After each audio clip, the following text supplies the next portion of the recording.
Now I know exactly what I want to talk about. Perfect. At least one of the things. Yeah. Based off of Sick. something you just triggered me with. All right. Well, let's do it. I'm very triggered. Ooh. Let's do it then. No, we don't have to talk about it now. But this is very broad. Yeah. But when you mention words, this is not in any way a argument against that. It's more of just the other side of the coin. The season I'm going through now is learning how to exist outside of words, meaning whether it's your actions or just your, pardon my buzzword term, frequency, but just your being instead of words. Because when somebody pointed out to me recently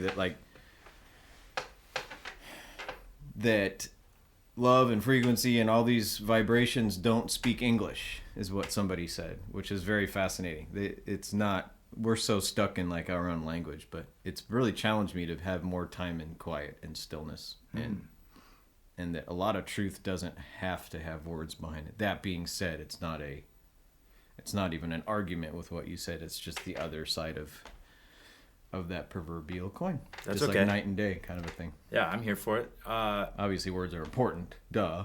But I'm challenging myself to do less with, because I think I go towards I want to fix something with words or win an argument with words, and that is irony. I've used this example for years, but if I could be in an argument with my spouse per se, and I could have all the facts correct and demolish her in the conversation, but if I'm not being caring and on the team with her, then what have I accomplished? It's actually completely backfired, and like, not that it's about winning, but she basically is the one right in that situation, even though I've got these facts right. But anyways.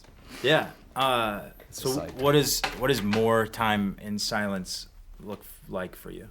And we're doing it. What does it look like for me? I know what it should look like for me, but I am a card-carrying statistic of like all the people in the world right now that, not all, but I think there's a lot of people that ingest information and they view that as progress instead of applying that.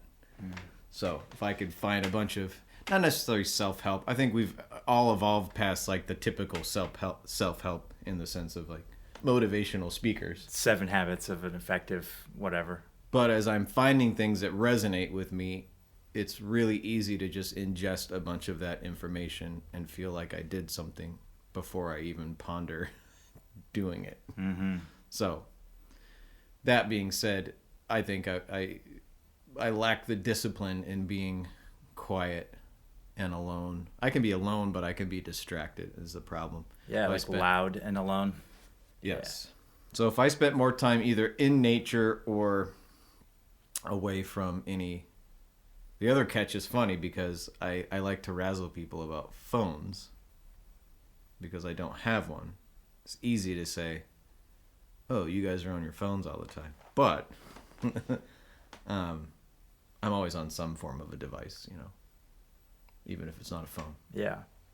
I'm interested a lot by what you said about actions and frequencies, because I think with language you see like multiple attempts at a reality that maybe you could say is a frequency or that sort of spiritual underlying thing, and I try to use the word reality for that, which is imprecise, unfortunately. But this is my point sort of about language. It's like like you'll learn a French phrase for something. You'll be like, wow, there's no English word for that. But there are like several English words that try to capture the French essence of some word. It just may not be exactly the same thing. Or, right. Yeah. And so the precision or the efficiency of one language doesn't negate the fact that you could use the tools at your disposal in any language to attempt to define those things that are real or true. And so it seems like, I don't know what my point here is. I guess I would just say like language may not be the perfect multi-tool that we think that it is for every situation. Right. But you're saying maybe through silence, antithetical to language, you can come to encounter and interact or relate with the things that are true that you're trying to express through language. I think if the heart and the perspective is right, then words are purposeful and used well. I think just words alone are nonsense. Like, and even in shaping your heart or perspective, words are not the only thing that could do that. Correct. So I think what I'm trying to look into is the idea of the spirit of something being, say, with every current event. Everybody wants to be right. Everyone wants to be good. Blah, blah, blah. But as soon as people respond in a way that's hateful, then you have completely ruined the whole idea of, say, social justice or anything like that. It's just, I almost want to laugh at it. The people that are trying to be like social justice and we hate you. Like, yeah. Like, what? Like, that doesn't make any sense.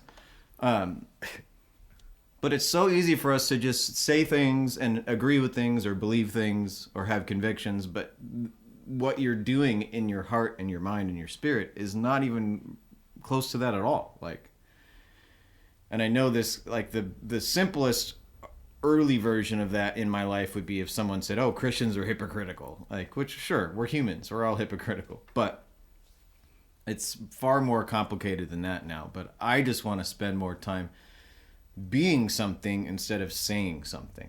It's very different. And at some point, like you were saying, I think they just kind of mesh together and become a good harmony and balance of that. Yeah. But as I've been trying to seek bettering my life and improving certain things, I realize that it's not about getting that thing or getting to a place or whatever. It's like you just want to embody that thing. And then, so one guy that I really like, who I think used to be a CIA guy. Have you seen Chase Hughes? Yeah. He talks about psyops and all that kind of stuff. But aside from any controversial talk of his, he brought up just the idea that so many of us are missing the point when we want the result or the effect, but we don't want to be that thing. Sort of like when Tony Robbins like gets people saying, "Oh, I want the success you have," and he's like, "But do you want all the work that I did to get that?" Like, right. You probably don't. No. But Chase was talking about this idea that everyone's obsessed with getting the result or the effect, but they don't actually want to be the thing that has that effect. So as a musician, you would want to just say, "Hey, I just want to be a musician that embodies music. Whatever the result is kind of not up to me." In a way, you want to work towards certain things maybe, but it's not about getting the result. It's about being the thing. And that's what I'm trying to have peace in that. And that involves a lot of stillness and quietness. Like, it's not about busyness and trying to do things. I'm also on another journey of, instead of striving to get things done or be a certain thing, to just kind of let it unfold how it does. And I think that's how my life started. Like, I didn't even know I wanted to be in the music industry. I was a teenager and I was in it. Like, I didn't even try. Like, and that, I don't know if that would be fate or what. I mean, if you're having the manifestation discussions, like, I didn't know what was happening. I wasn't sitting there going, "Oh, I'm visualizing it," or anything like that. I was a teenager signing a record deal. And then before I knew it, I was in the middle of it. But what I found later is I didn't want that striving and trying to work my way up the ladder. I don't like it. It's not if somebody does like that, it's fine. I don't want to judge them for it. But it is not, like, my spirit says no. Like, I don't like it. It's bad for me. Just like certain people, like, certain food makes them feel sick. Or, some people can drink a bunch of alcohol and they're fine. And other people, it just ruins them when they have it in their system. And that's kind of what I feel like the industry does that to me. It makes me a person I don't like. I don't like that about me. So, anyways. Done with that. So why were you there? Like, did you want to be in the industry? You said you didn't even know if you did or if you didn't. Well, I wanted to play music, and everyone wants to be liked. So it's like everyone views, success as a good thing. When you're younger, you don't typically go, oh, like after a lot of like decades of experience, you sometimes realize that getting that thing could be terrible. I think my friend would let me tell the story, but a friend of mine won a really nice car on a Pepsi top, when it, like something that people would be like, oh, I would love that. Yeah. And it was one of the worst things that ever happened to him. Like absolutely, his life just went down. Wow. Because he got taxed for it, like he made all that money, and then everything just got worse, and then he finally just totaled, But it ended up just costing him tons. Whereas people would view it as, wow, I won this thing, but it's like the strings attached are pretty crazy. So when I was younger, of course, I wanted to play music. I didn't realize how bad the music industry would be. And I know that sounds negative, but it's really terrible. Like, I mean, you could view anything in life and take the positive spin, sure. And I still laugh about some of my friends have had the like, okay, when you have record company problems, that's better than having no record company, which is kind of true in a way. I don't like the modern era of, hey, I made an album, now I get to market it. Like, that's not my job. It's not because I'm lazy. It's literally not my job. So if I worked as a cook, I wouldn't be the person doing the financial books in the business. Those are different jobs. Right. You're saying you don't like the self-promotion that's required for... I don't like it, but I finally stopped beating myself up about it. It's physically not my job. Like, it's literally not what I do. I am an artist. I'm not a marketing person. Right. And to market yourself feels really dirty and slutty and just not right.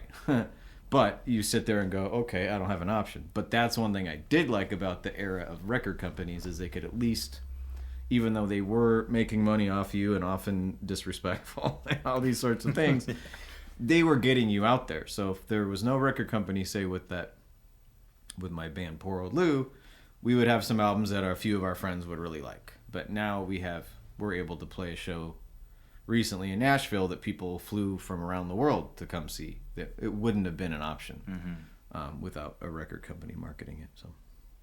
So there's pros and cons to it, but I definitely I'm not into the business side of things. It's not where I like to be. How does the commercial side of art affect art, I guess? Because like you're talking about the way that you are in the industry or the industry in you or something. And so I'm just curious, like, how has that been for you? And do you think it's possible for art because I'm thinking of like patrons, like there are people that are really good at painting in the Middle Ages, but there's no market for that. There's no like internet.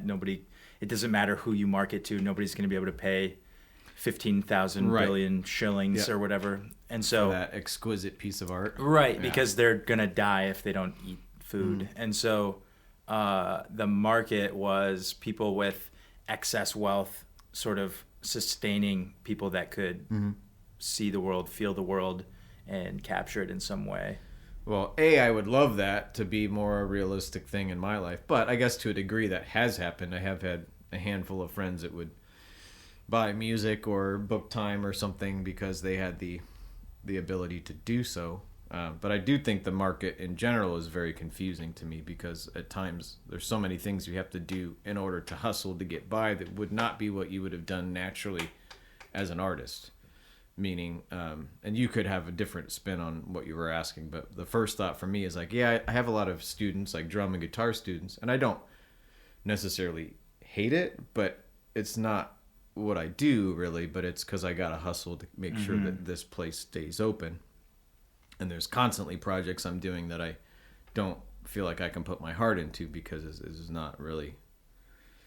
And again, I'm trying to not feel guilty about that either because it's not so much that, I'm so much better than this. It's just not where my heart is at. So I want to do projects that I feel like I can put myself into and it makes sense and I naturally am passionate about it instead of going, oh my God, how do I make myself like be okay with this? But the market itself, I think, has made things pretty confusing just because so many of the huge successes in life, in music especially, I think are very much not even art, and they're not even, it pains me to sometimes I click on it like watching a car crash, I just can't look away. But that Rick Beato guy covers a lot of pop music, and kind of he likes to bring up how corrupt the pop world is, but just like a few people writing thousands of songs that are like the impact of major songs are all kind of created by a handful of people. Yeah. And it just seems, because like he was joking about, people commenting on this girl's lyrics on some pop singer. It's like she didn't even write those lyrics. Right. Like, why are people talking about her lyrics? She's just kind of a face to put behind, which is very different than. I almost wish there was categories of music that was like, this is fake music that's fun. Yeah. This is real art. This is real, But that's why I love when Poor Lou got back together. It's like we're just four guys that made every bit of our music was made by us, for us, in a natural way. There was no manipulating of anything. It was all down to analog tape and very imperfect. I was listening back to songs that I had to learn, and it hurt me how sloppy the playing was. But on the flip side, it's very endearing and adorable that it's just us playing as teenagers. We weren't fixing everything and quantizing and tuning and all that kind of stuff. So, but anyways, if you had a different angle of that, no, yeah, I think that the world is run by incentives, and so I don't know what the incentive of an artist is, and I don't think that the market has any idea of the incentive of an artist. Like, they try to maybe attract people who could be convinced that their incentives are, winning the car off the Pepsi can. Right?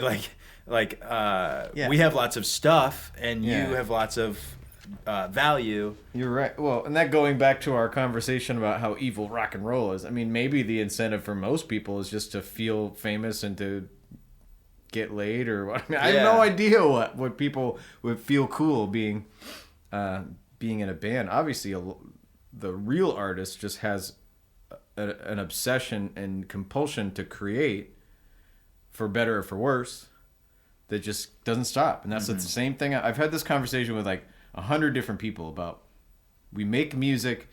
The conundrum makes no sense, because in a way you want to say, I'm making music that's true to me no matter what, if anybody likes it. But the point is, like, you definitely want somebody to like it, or else why would you make it? I mean, at least why would you release it?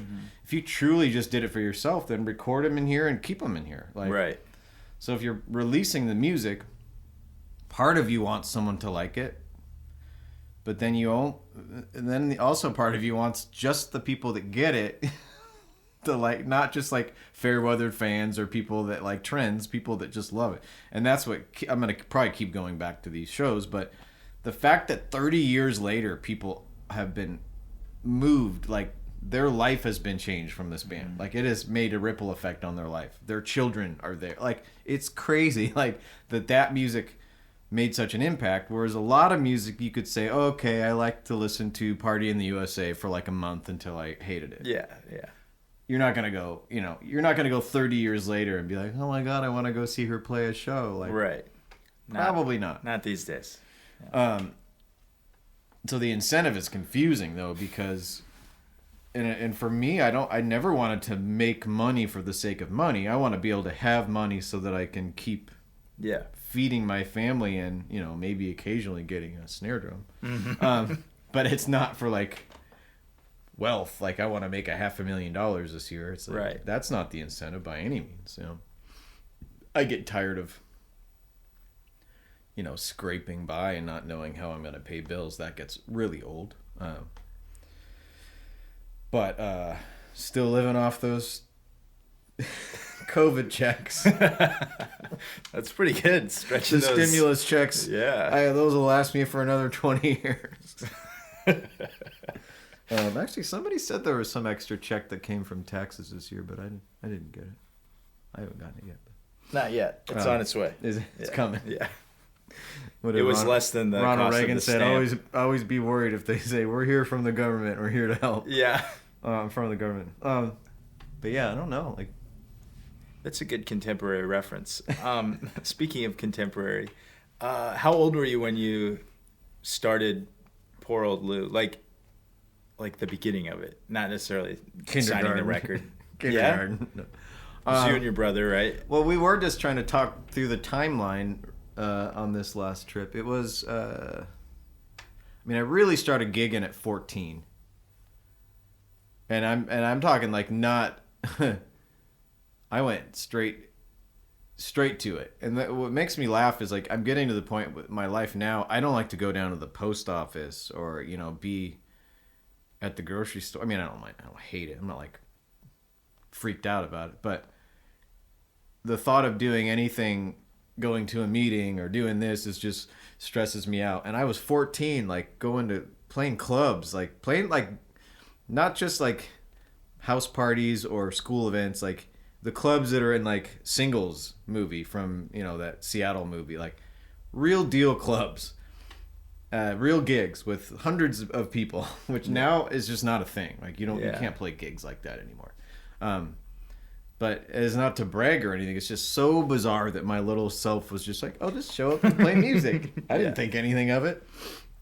So yeah, we were playing the West Coast for the first couple years, and then after that record deal, we finally started doing some national tours. But it was so like, just this is what I do, And then the more time away from that, you're kind of like, that was weird. Yeah. Weird. What was the genre for that band? Klezmer. Yeah. Nice.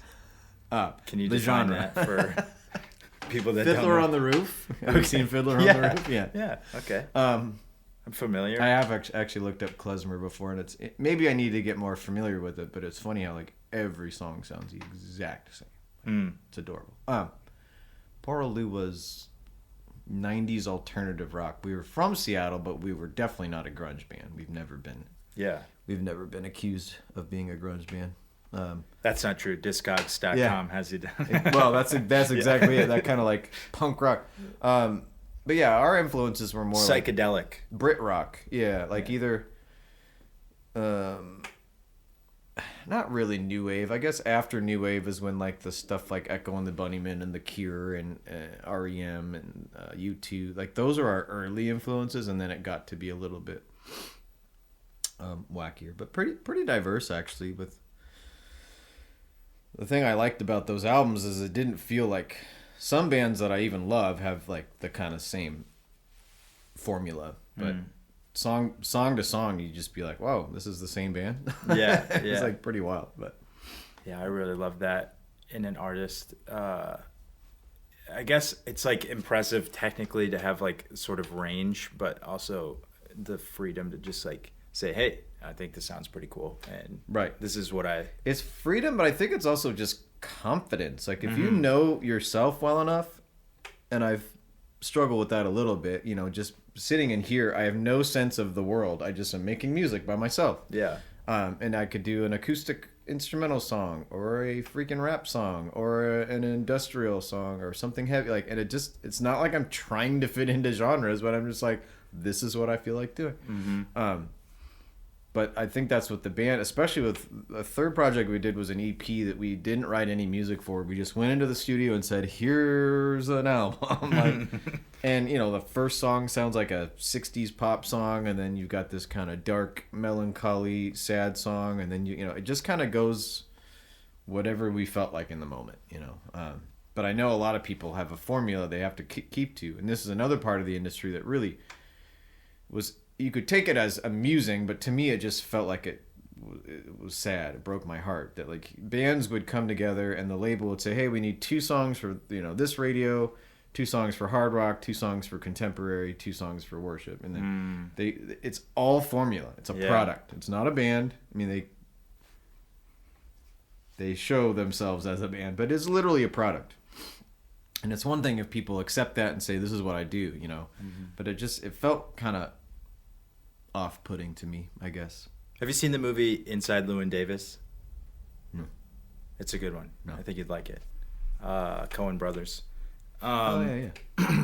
I know of it, but I haven't been into movies as much as I used to, but I like the Coen Brothers. It's a 60s folk artist played by Oscar Isaac. His name is Llewyn Davis in the movie.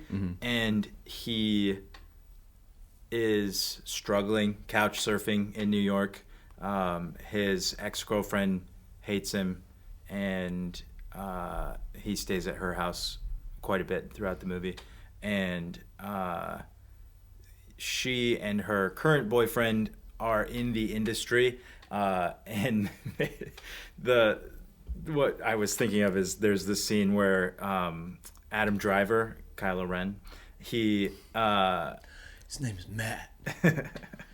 he works in the studio with Justin Timberlake's character Jim, who's the current boyfriend of Oscar Isaac's ex-girlfriend.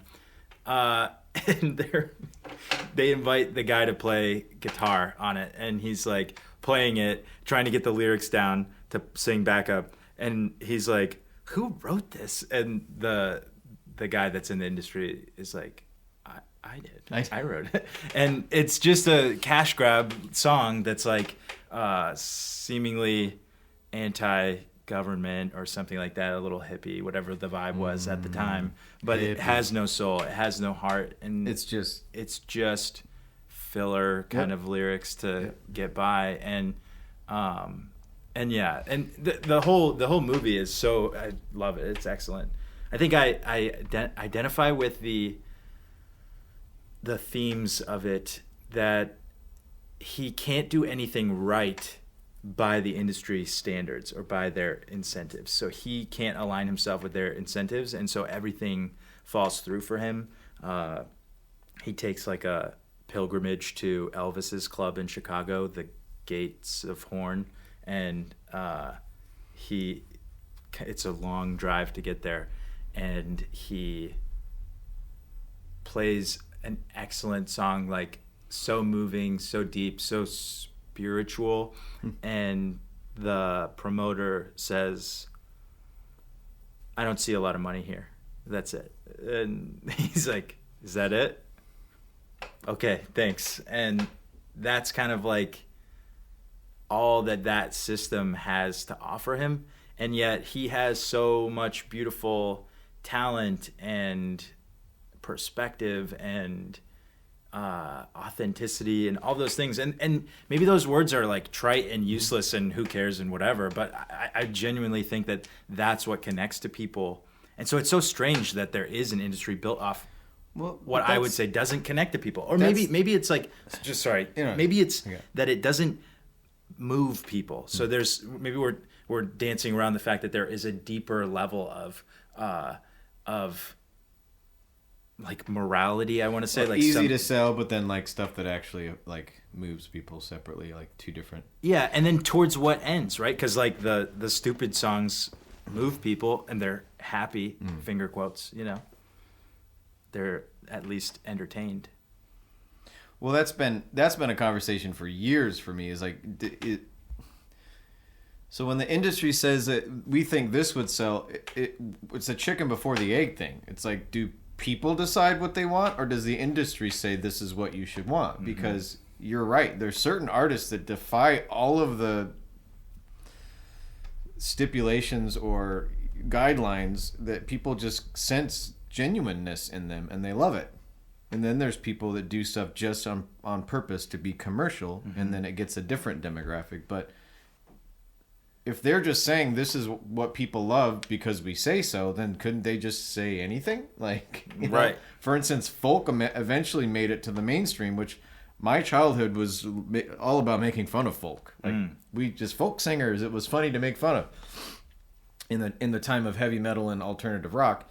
But, and then was it the 90s, early 2000s or whatever, when Mumford showed up, and then before you know it, worship music sounded like that. So it's like it went through the mainstream into churches. And so folk music, you wouldn't think it's marketable in the sense of pop music, but there is an appeal culturally or emotionally that people like it, So couldn't you say just about anything as appeal if it's done with intention, or I have no idea. Yeah, because there's a few artists that you're surprised, like Johnny Cash to me doesn't seem, I mean, I love him, and he's as genuine as it gets, but he didn't seem like super marketable music. It's pretty raw. He's not a great singer, you know. He wrote stuff that was from the heart, though, that people could connect to the lyrics or the stories, but Yeah. it wasn't. And he knew like 8 chords and Yeah. But it wasn't processed, like put together the way that. Right.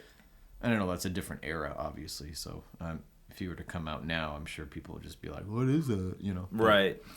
Well, even if you think about like, I don't know, it's probably boring to talk about the industry, being that we share maybe opinions of it. But the, what's the guy's name? He did Richmond, north of Richmond. Oliver. Yes, Oliver Anthony. Yeah, and that went viral.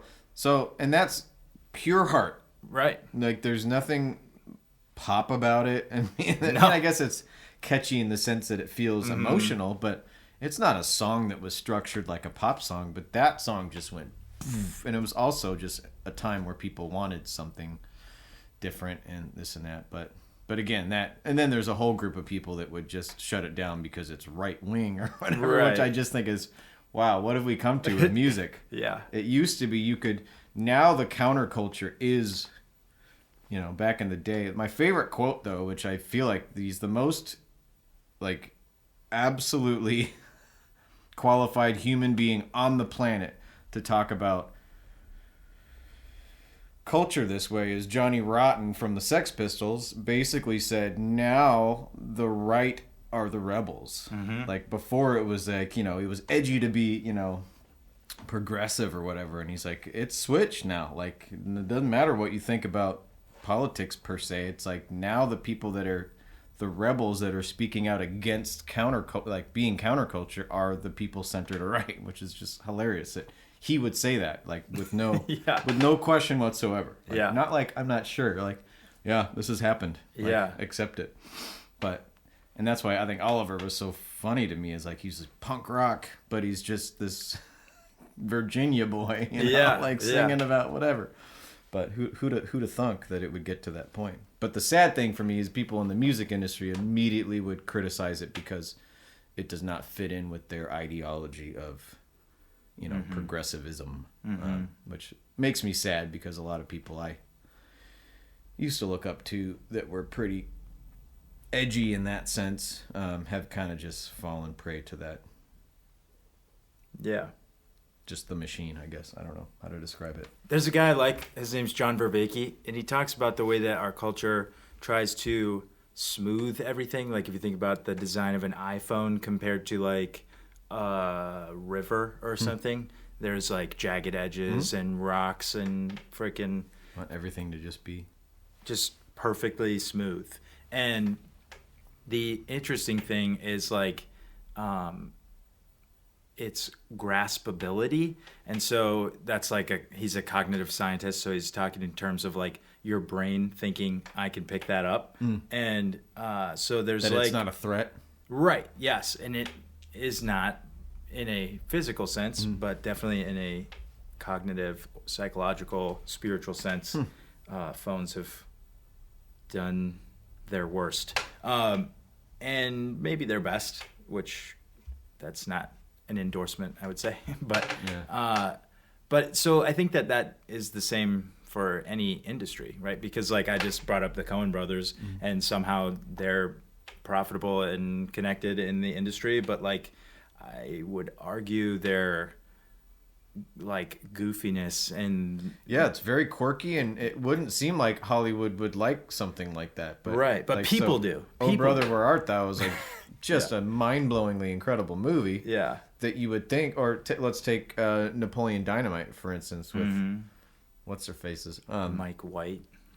But you just look at that movie, and it's, and to so many people, like, this is the stupidest thing ever, and it's arguably one of the finest films of all time. Like, Yeah. But it's just so bizarre that it managed to go from absolutely awkward, quirky to like a landmark. You know, like it's a milestone in culture, pop culture, really. You know, my brother was even telling me about recently, which I wasn't around for, but my nephew dressed up as Napoleon and went to this big party at like a club. Now he's a very introverted person socially, They put on the song from the movie, and he knew it, and he did. Yeah. It was like the biggest night of his entire life. Like it looked like it was scripted out of a movie, from what I was told. Where he went from being the shy nobody to everyone's like, oh, you're the guy that was doing. You know what I mean? Like he was on the top of the world,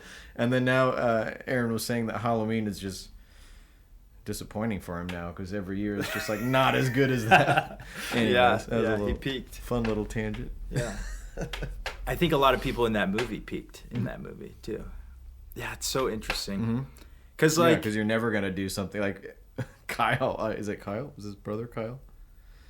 In that movie. Kip.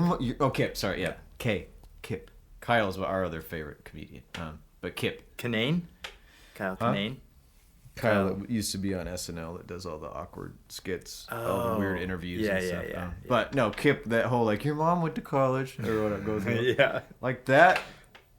I don't know if he does anything anymore, like with films or anything. Yeah. But that's his like iconic role. Yeah. The guy from Game of Thrones, the evil prince character, he's like King Joffrey or whatever. He's like he's got a weird face on top of everything, but he's like not been doing anything. He's been doing theater work in Scandinavia or something. And he's like, no, that doesn't have anything to do with the fact that I can't play any other characters because I played the most famous bad guy in the last decade. I just thought that was great. He's like, I was just really more into Scandinavian theater companies. Yeah. That could okay, buddy. All right. That could be fair enough. A valid argument with me wanting to have nothing to do with culture right now. Yeah. Yeah, because I was on Game of Thrones, so I should say that to people actually when they're like, "How come you haven't been around?" Well, I played the Bard season 3. After Game of Thrones, I just couldn't show my face in public anymore. It's just too much. Except for minstrel shows. Minestrone shows. shows. Yeah. Yes. What do we do about that? The fact that you hate culture, because like it doesn't. So what? It doesn't matter if you do it. But I feel like a lot of people are at that place. Like you're not so special. I know. I love that. Thanks for being on the show, by the way. Yeah. Yeah, and I know that it's really tough to get a pulse on our country or our culture in general just from your small circle of friends, and then the internet, which is a 80% bot traffic on X, and piece of excrement. But it does, from my observations, it seems like more and more people are just kind of disenchanted with everything. Like everything, the internet, social media, all this stuff we're starting to get clues that something's not working right now. So I don't know if it's about just doing. Like, for instance, and I know a lot of videos are clickbait, but I like to look up philosophical videos or... You like the bait? Talks. Oh, yeah. Yeah. Or talks on just different ancient civilizations, all that kind of stuff. But some of the ones I'm seeing is more and more people just kind of, as they're having spiritual experiences or changes in their life, they just kind of distance themselves from culture, because trying to... And I don't even mean this in like current event kind of ways, but as you get older and experience things, you start to realize, I don't want to be hustling. I don't want to be out there trying to be one of the people trying to get attention. Social media is just, there's so many conversations you could have on it, but to me, it's just the pure proof that people are sick and they need to be validated, and they need to be... If anything, the way I would sum up social media the quickest is it's everybody pretending they're a celebrity and that people want to hear everything they have to say. Yeah. Whether it's politics or what they had for lunch or, whatever it is. Like, they, in their mind, have this narcissistic delusion that everyone wants to hear what they think. And... it just burns me because everyone wants to hear what I think. No, but like... Nobody wants to hear what you think. Honest, if you do have somewhat of an actual fan base, like pre-YouTube or whatever, there were people that would want to hear about what their favorite band or artist was doing to some degree. Obviously not like, hey, I have a stomach ache today. Do you want to hear about it? But just the culture of trying to be noticed. I think that's the thing. regardless of what the motive is or the intention or the goal. I think more and more people are just kind of stepping back because they don't want to be a part of that. I mean, I even saw some musicians. I was not laughing, but I was confused at when social media first blew up. There were certain musicians that never showed their face on social media, and I'm like, what's wrong with them? Because I thought it was fun to interact with people and it was fun to kind of put ideas out there, and it can to a degree, but then it gets old. Like if you think about people that just post way too much content and you're just like, why? I mean, besides the fact they're told the algorithms want you to be posting stuff, it's just like people don't need to hear from you this much because they eventually just kind of don't care. you know? Even my favorite people in the world or artists or whatever, I can only handle so much before I just need a break, you know? But so culture in general, I don't know if people make their own changes and then that affects it naturally, or if there needs to be, you know, organized groups of things. I mean, I don't know if that works all that much, but I just think about the music scene back in the 90s, which that topic kept coming up on these trips because it was so organic. I mean, maybe there was something in the elites that was putting all that together. I have no idea. But at the time, concerts and social interaction, all that stuff was just so organic, and people came to shows, people interacted, and there may never be that again. As far as I mean, it would be cool if there was a crazy revival and it happened, but these two concerts we just had, everyone just was together celebrating, like us being together. Us, not even just the band, but just every person there. And it made us all think about that time frame when things were pretty good, you know? Yeah. And now, like, everyone just kind of flew back home to their respective places and then back into the daily grind or whatever. Yeah. But I'm not going to say I have a lot of ideas or hope or anything for that because without getting morbidly discouraging, I mean, there's times where, like, I could be fine not being around here right now. I'm not saying that I'm going to leave my family without a dad or anything, but I don't I don't care anymore. Like, I don't have anything to prove. I don't have anything really to accomplish. Maybe I'll have some cool things that happen in the future, but I'm pretty happy with my music career and my trips to Africa and my friends and my art and all that stuff. But at this point, I don't know. I don't know what's next. Yeah. There's some people that believe society will actually implode at some point soon, which could be interesting as well. But yeah, and they're pretty deep questions then to ask, like so then what's the point? Because I think a lot of people... Is the question now, what would you do if this was our last month? Right. Or what would you do if we've got 10 years? Or whatever. Obviously, I'm planning a little bit for the future. You know, in those, like, movies where they're trying to do detective work to see if somebody killed themselves or not. And they're like, wait, he just ordered some real nice food. Yeah. He didn't kill himself. Why would he buy some nice food? I'm collecting tea for the future that I want to have for the next 20 years. So obviously part of me doesn't want to die right now. So that's good. There's a part of me, unless I'm just saying, hey, you guys can sell it, 20 years later. Like, I don't know, but I have tea that will last for the rest of my life. Yeah. I was saying they're deep questions, not just personally, but communally. Like, to the extent that we still have communities, why do you want to do what you want to do? You brought that up earlier, even just like, what is your goal in this situation? Because if it's to get famous from your musical abilities, then there's another why behind that. Like, there's a good way maybe to have a good reason to have behind that, and then there's probably like a billion bad reasons also.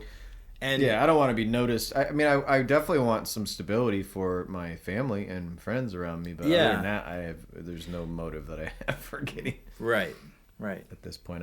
I've found that attention is far more destructive than it is beneficial. So for everybody, I mean, I know it's cliche, but like Jim Carrey would say, hey, I wish everyone would be famous so they could realize how miserable you are.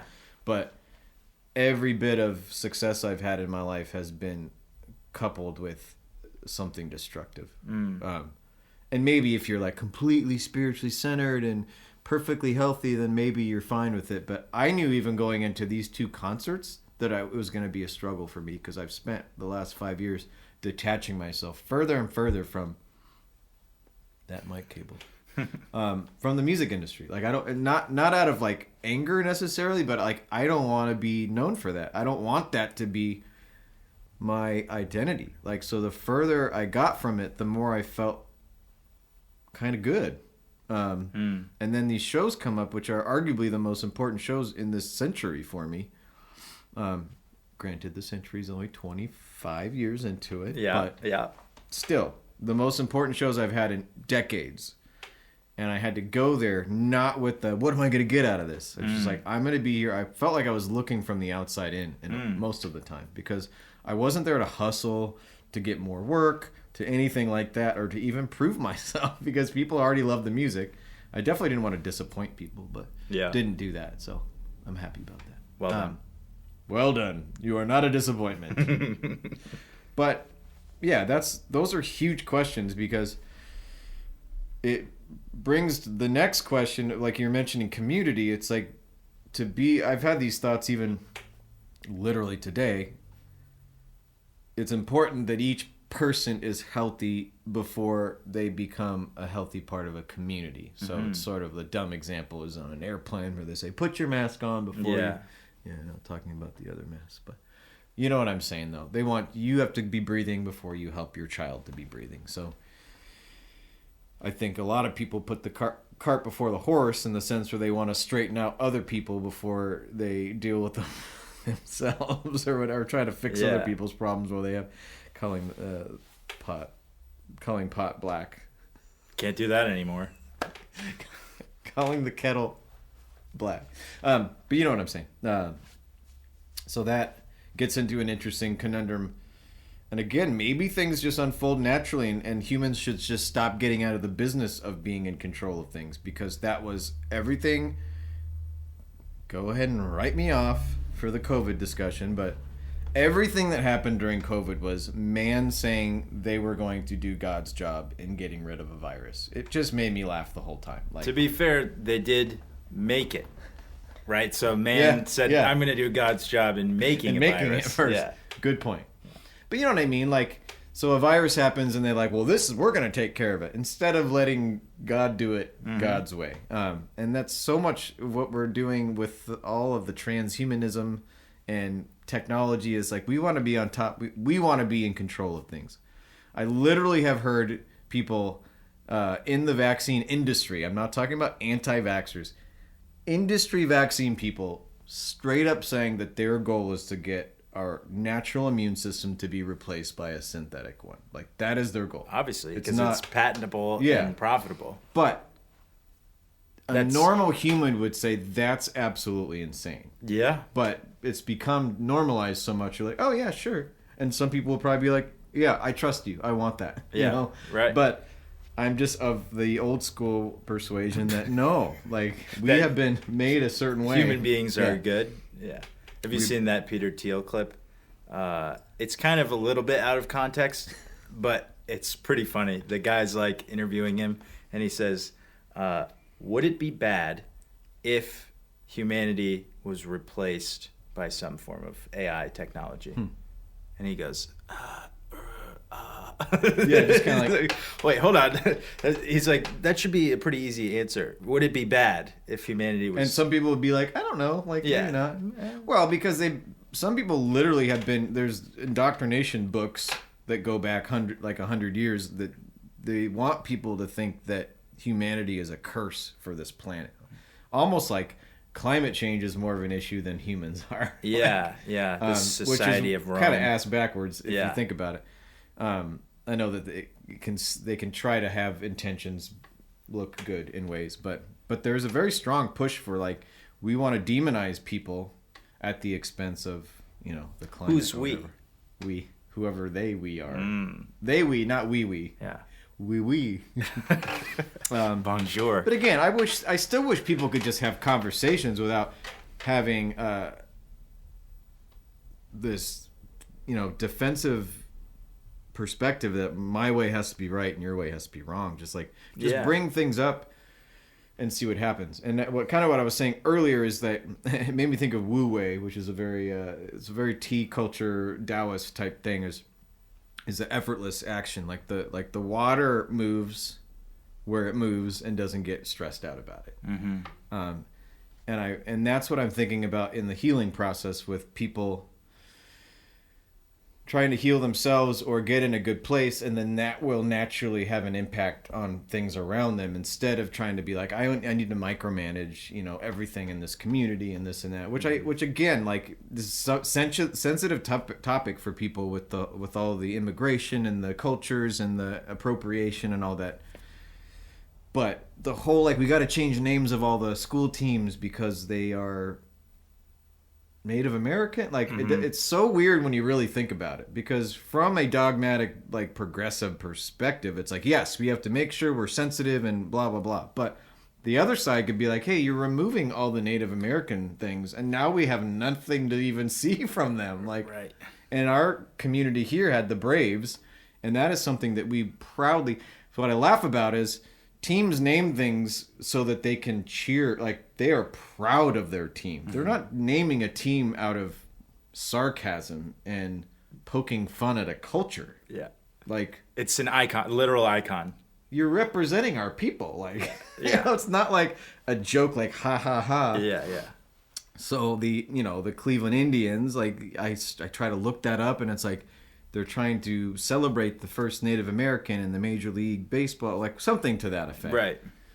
So it's like, wow, okay. But the Braves in town, it really hit home because, like, everybody loved the Braves, unless you were somebody that was really paranoid about being racist, And at that point, like, we shouldn't have people that are super worried about looking racist. If you're not a racist, you're good to go. Like, yeah. You shouldn't have to, like, drive less racistly. Yeah, like you're gonna way. catch it from somebody or something. Like, yeah. But it really, it was tough to handle, like, out here with the Braves, because, like, that was a huge part of our town. And then now, like, a lot of people are just like, I don't know. They definitely picked a name that was good, considering it could have been far worse. Riverhawks is pretty cool. Yeah. But, like, it was our team was the Braves. It's like in Community, have you seen Community, the TV show? Oh, just bits and pieces, not enough to. They changed the mascot name to the Human Beings because they couldn't pick anything that wasn't offensive. Right, that's just it. Great. Eventually, you can connect River to something. Yeah. Offensive if you want to. 100%. I know. I did see the backlash from the Washington football team or whatever that was happening. Good. It was pretty funny, but I just heard recently somebody said that their pastor had kind of given, he's doing his sermon or whatever, and he just said, like, the church hasn't become more political, the political has become more theological. And so the domain is crossing over, because a lot of people will get criticized for talking about American politics. Those are the people that I hear about. I don't know. I'm assuming it happens in like the UK these days. But the issues at hand are not expressly political in the sense that they can't be separated from the theological. Right. And I was learning about this a few years ago through this Cultural Moment podcast. And this guy just did a lot of research on how we got to where we were in 2020. And one reference was a guy named Leslie Newbegin, who was a missionary to India from the UK. And he was seeing how all of their gods were sort of falling culturally. Their status was becoming less relevant, the gods. Just in their day-to-day life? Yeah, and the political system was rising. And so it was all in reaction to British occupation. They were sort of actually similar to America, declaring their independence, and the government was on the rise. And so then the authority becomes the government, and then people start to effectively worship that. And the issue, I think, there is probably just that, like, cultural, momentary issues tend to be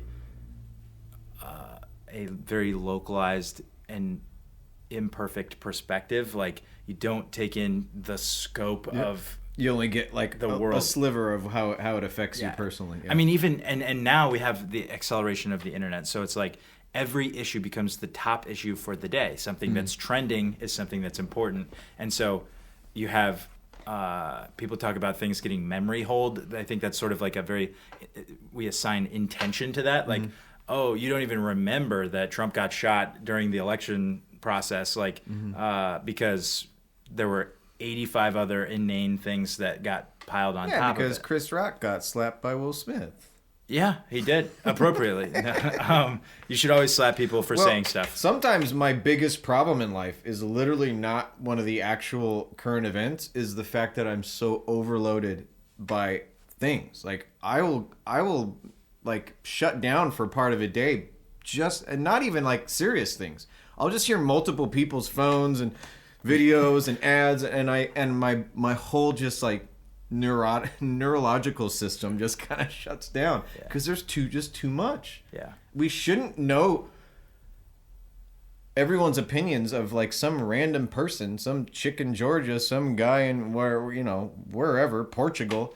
Everyone's opinions on what's going on all the time. Before, we only knew what was going on in our community, maybe worldwide news. But think about I clicked on one video that talked about the insane like civil wars and genocide going on in other countries, through Africa, through all these places, and we don't know or care about any of that. No. We would almost rather hear about Will Smith slapping Chris Rock. definitely, because otherwise we wouldn't have the cobalt for our phones and our electric vehicles that are saving those dictators and allowing them But to... it's just, sometimes I just get so overloaded by everything. I just like, how are we doing this? Like, how is this working? But there's like a Buddhist anecdote,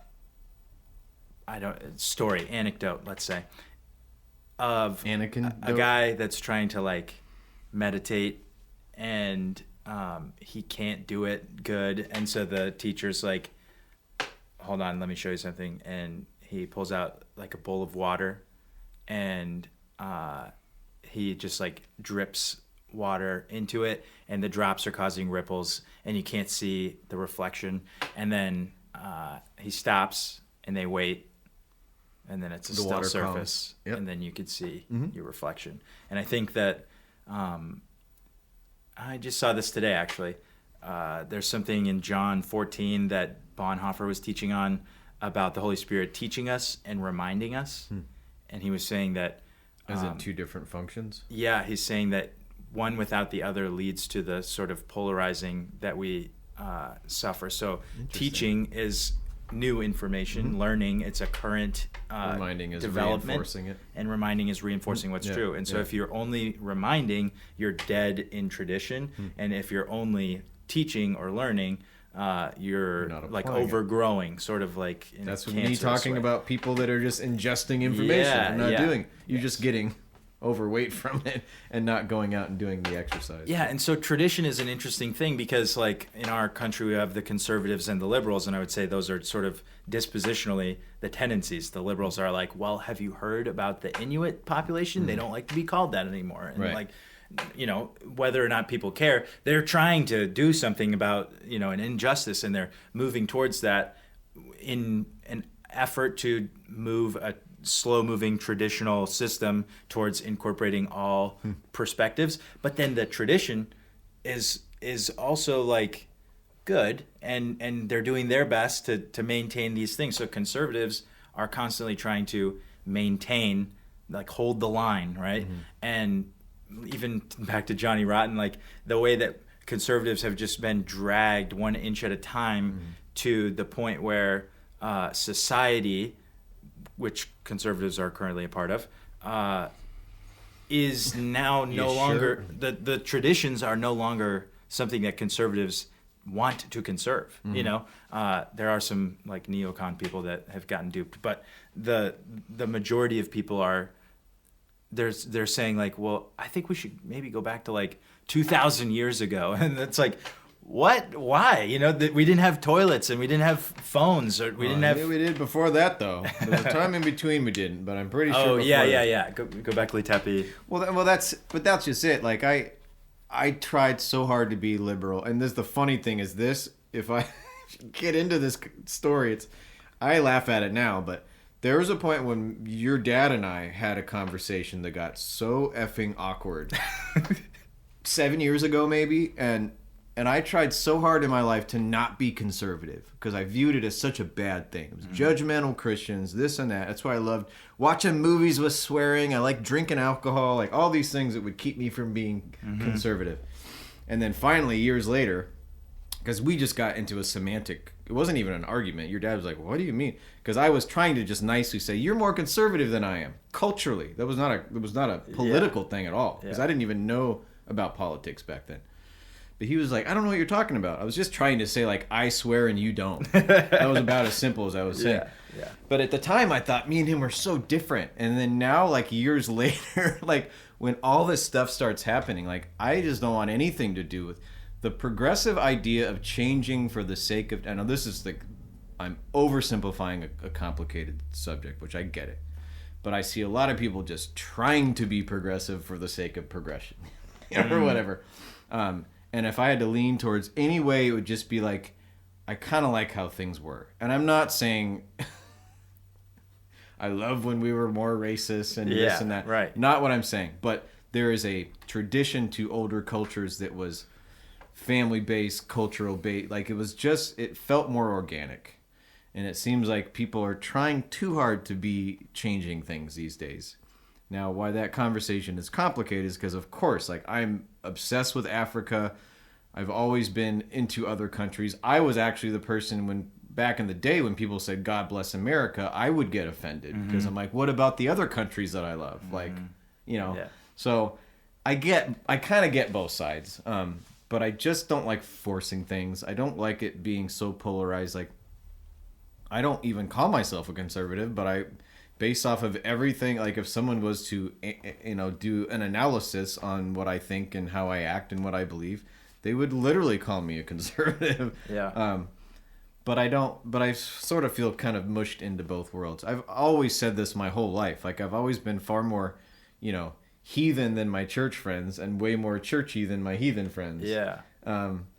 In a number of ways, it's kind of funny how, like, I would go on a Cutlass tour and they would be, so you can't swear and smoke and drink, like I was the guy. They weren't saying that to anyone else. Yeah. You got to say it to me. Yeah. And part of me like thought that was cool, whatever. Yeah. But then I had to sneak drinks with the bus driver in his hotel room because we're the Super only two cool. guys that drank. Yeah. I don't drink anymore, just so you know. Computer. Yeah. Camera. But it gets confusing to find like where you sit in all those things. And the fact that I think the quiet thing that's not said out loud is I think most people feel like they can't say what they believe because they're afraid to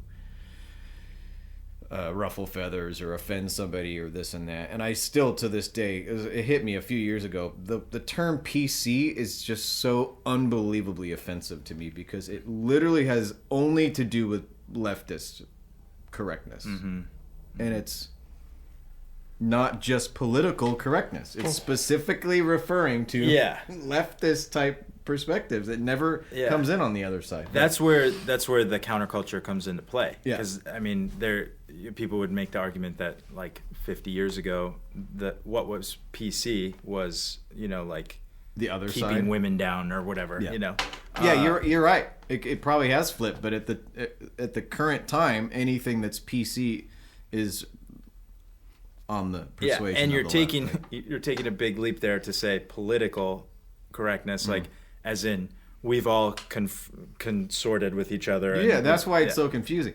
And to your point too, what I was going to say a few minutes ago when you mentioned how things are theologically and politically all mushed together, I still to this day, as like a little child, thinking, why is like race a political thing? Why is abortion a political thing? Like, it doesn't make any sense. Other than like, I get like if you're voting for certain people, but it shouldn't be connected to politics at all. I kind of laughed at the BLM thing because, for one, I don't think it's genuine. Of course, the concept of Black Lives Mattering, yeah, like that's kind of, dude. But the fact that it was deliberately and specifically a democratic movement makes me go, wow, wouldn't they want to make it so that everybody gets involved with that and everyone wants to get in on that? Yeah.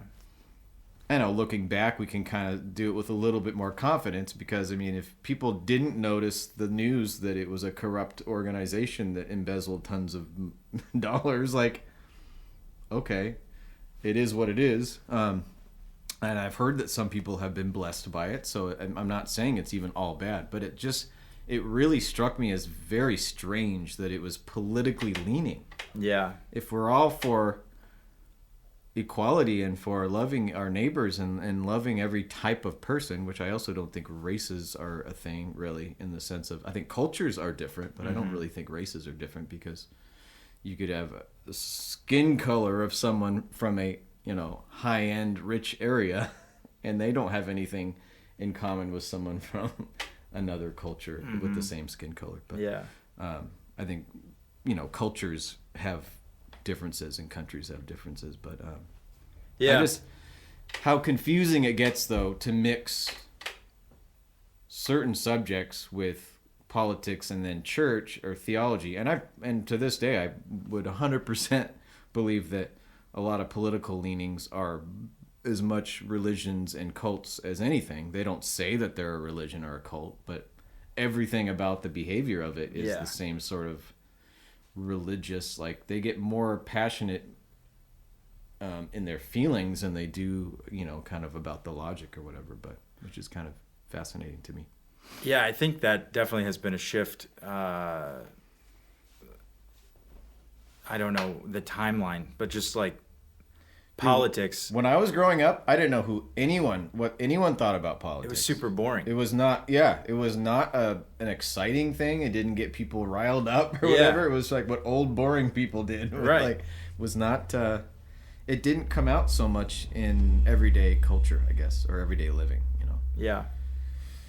But I mean, maybe a little bit in like protest, hippie songs back in the day. But that was, again, felt a little bit more like, we don't want war and Yeah, it seems stuff. like a good thing. Like kind of good. Like, Yeah. But it wasn't quite as. You are more liberal than. No, I'm just kidding. Super liberal. Yeah, not anymore, unfortunately. Now everybody wants war. I've been thinking about, and not productively, but just trying to wrap my head around the kingdom of God and as it relates to the current cultural climate. Because, like, whatever, the people that I know in my town, we all sort of like look up at what's happening internationally, nationally. Like, it doesn't directly affect us, but it is certainly like directly concerning all of us or something like that. And so I've just been trying to think of like this, because as we're talking, I'm just thinking like there's a certain group of Christians that will say, come Lord Jesus. That's the phrase. Like, I just hope this whole thing explodes because that's going to be better if I am reading my Bible correctly. And that has always been something I just fundamentally disagree with, because it's lame. Like, it's a lame perspective to go about your day-to-day life and saying like, well, have a nice day.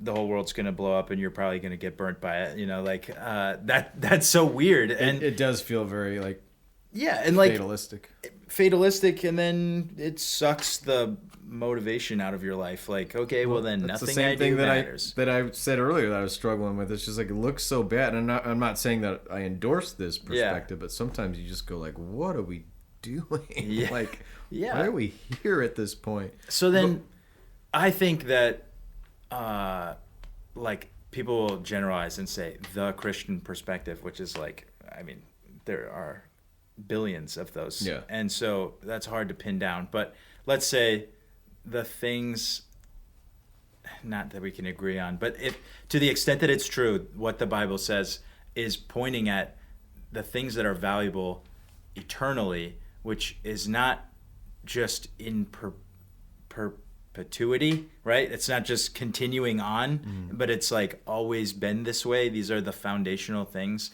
That's what societies that thrive are built on, I think, and then we get depressed because our society is falling apart. But like, in theory, this could keep going for another million years, and we only have to live our sentence out, right? We don't have to be here for all million of the years. But we all know something feels horrifically worse than ever. So I've heard a few people say, "Oh, it's always been this way."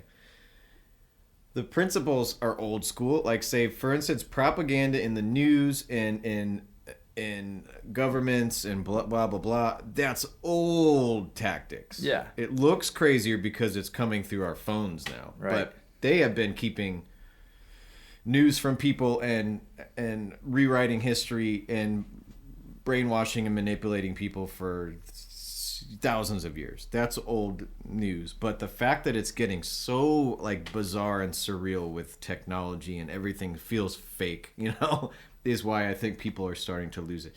And I've seen more and more people with this same perspective. One other thing I'll say right before I get to this, no, but when you mention like different Christian perspectives, is it's hard to sum any group up by saying, "Oh, these people," and that's one of my biggest pet peeves that I started seeing in the around 2020 is like when conservatives are like this, or white people are like this, or black people like. You cannot sum any group of people up with a thing, because I've seen.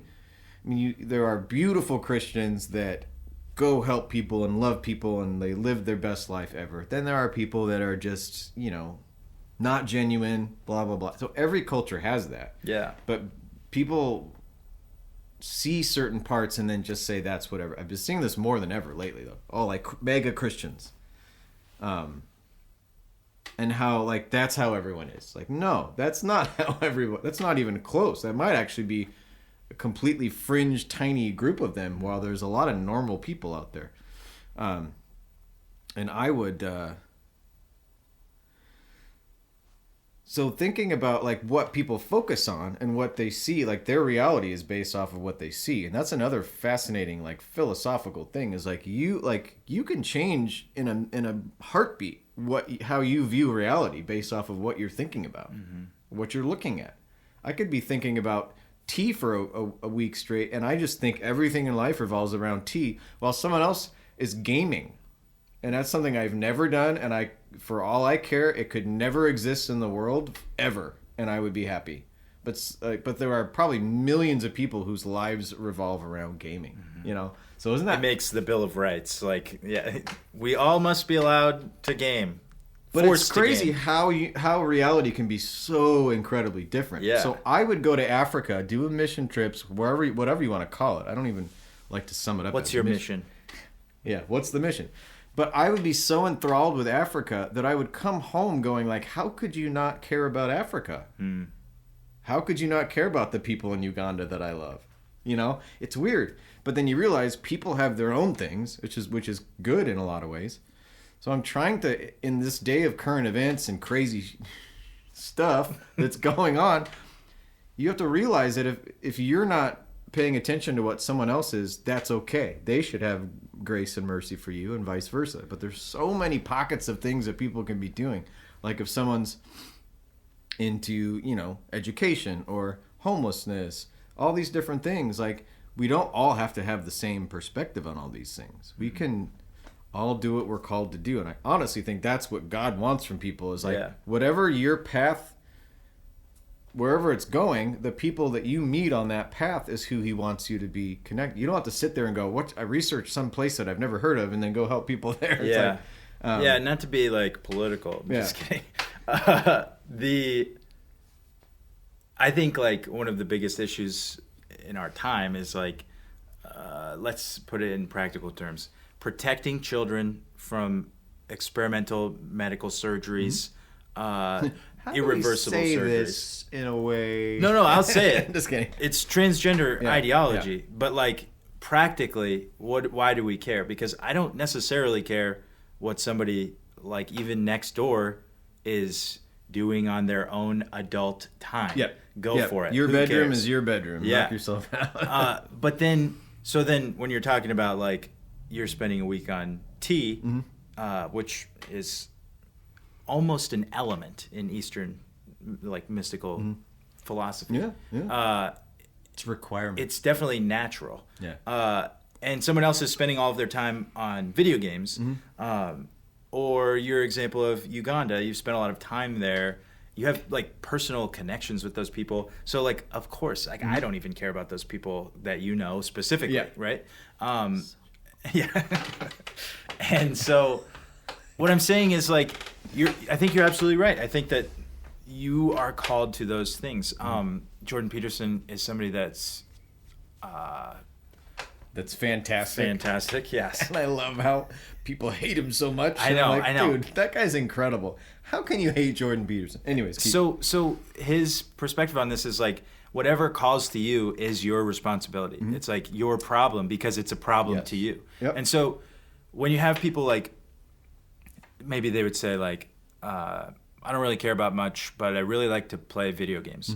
What do we do about that? And how do we hash out, like, does it even make any sense to hash it out? But like the value hierarchy of like, hey, I think it's important to connect with people in a third world country, and not only important but enjoyable. Was it leading a horse to water and not drink? Like, you could tell. I mean, that's the thing though. You could tell somebody all the most important things to do if they don't have that desire and connection. It's the same thing though. If somebody wants to quit smoking, drinking, whatever it is, you can say every day to them, "That's so bad for you."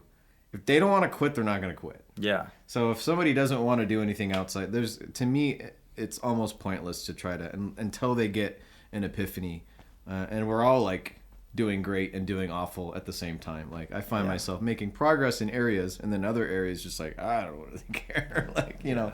But I think like to add the cherry on top of everything. And I think there are people that are on board with me with this. I'm not saying you should be, because it's not a desirable place to be. If you're paying attention enough to the world and to yourself and to things and being slightly open as much as humans can be open, because I know we are only seeing part of stuff. There are some of us that are seeing cracks in everything. You could say it's the Matrix or a glitch in whatever. However you want to word it. The entire world seems so fake. And I don't mean fake like it doesn't exist or there's actually a curtain and somebody behind it, but there's holes in everything. Like, and people come against me and I try to bring it up, and until they see it for themselves, there's no point. But when you dig into the history of all these old buildings and all this stuff, I've been deep into this for a couple years. How nothing starts to make sense after a while, and then you could, in the lightest way, you could just like, there's a comedian my brother showed me where someone's just saying, well, you could make money worth more, just say it's worth more, and then there you go. You know what I mean? Like that's how arbitrary a lot of things are in this planet. But you're stepping back, and reality seems so disconnected and disjointed that sometimes you just get up and just go, whatever. Like in a sense. You could just be like, I'm just going to have fun with it and do the best I can, but not really take it very serious, because it's sort of like when you look at the government right now, the people running our government, especially during Biden's era, it's just like a clown show. Like these, you can't even take the people seriously. Like they are just so ridiculous. So sorry if anybody's offended by that, but it's just hilarious. And I don't even mean to poke at any particular culture, but there's something, like, once it hits you, like, there's something where I think everything in our history and what we've been told is absolutely, not like a smidge off, not like a degree off, but, like, absolutely, like, another world type off. And it sounds like the ramblings of an insane person, which sometimes, like, someone in a loony bin that's like, oh, like, talking about something, like, repeating a phrase over and over, or like Hurley on Lost, like with the numbers. All the numbers he keeps going.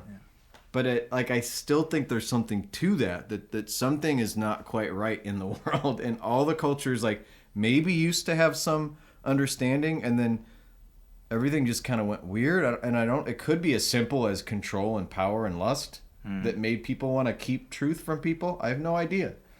And you can go down specific rabbit holes of like, the technology from ancient civilizations or the free energy we all had. They publicly said we had free energy. It's not a theory. It's not something that we're like, we've got a conspiracy theory. It's like they were using buildings for energy, and they were flying around back a few hundred years ago or whatever. Like, it's just crazy. Like, and with all that in mind is what I'm saying is, like, you wake up in your normal little suburb of New York, America, going, what am I doing right now? Like, what is this for? And it's far more complicated than that, obviously. But there's obviously we still all have like cravings for purpose and meaning and some sort of spiritual sustenance, and we're built for community and all these sorts of things. But I'm trying to just see it with a little, like, what do they say? Wear life like a loose garment, like. A little less clenching on to things, and a little, and one of the things at the end of the day that I wish I had been taught, and again, I think what they teach people in school is absolute nonsense. Like, the fact that they taught us to learn and to be good workers, but never really showed us how to deal with things is crazy. But the obsession that people have for validation, which again comes out more in social media, like, I just want, you got to like this thing because it's so important. Yeah. This photo is so good. You have to all like it. Yeah. Love it. Yes. Really. Yeah. Yes. Yeah. You got to double, triple, quadruple love it. But it shows how much almost everything, and it could be maybe certain, sensitive people like me that are built for problems, emotional problems, maybe want more validation. But it seems like most people want to be validated with just about anything they do. And when you start to see spiritual practices that say, hey, don't react, don't look for validation, and don't worry about your growth even being noticed. And then see what happens. Like, I've never been told that in 50 years. Ever. Yeah. I mean, it's hinted in spiritual things and in the Bible. It's in there. But unfortunately, as well-meaning as some churches are, they don't dig into a lot of the really meat and potatoes of some of the even Jesus' teachings had much more mystical, like, incredible, beautiful things about them that they kind of dumbed down a little bit. Maybe for the sake of making it accessible, like music, pop music or something. Yeah. Maybe there should be alternate churches that are like, let's dig into this a little bit more. Yeah, folk churches. I don't know. But I know that what resonates with me is more stuff like, and I couldn't say this as a child because I feel like we were always like, don't look at Buddha. Yeah. Or don't look at... But there's certain things about that resonate with me and how I want to reflect or express my spiritual walk, I guess, is what. Yeah. Almost like it kind of adds to it, doesn't conflict with it. I mean, there are a few things, but either way, I just want more of that specific direction to say, hey, try not reacting, try not looking for people's validation, try not caring what people think, not to be confused with not caring about people. Right. That's very different. Right. But when you learn the hard lessons of going through life and then you hit a rock bottom, say, let's just say somebody drank too much. I'm just making it up.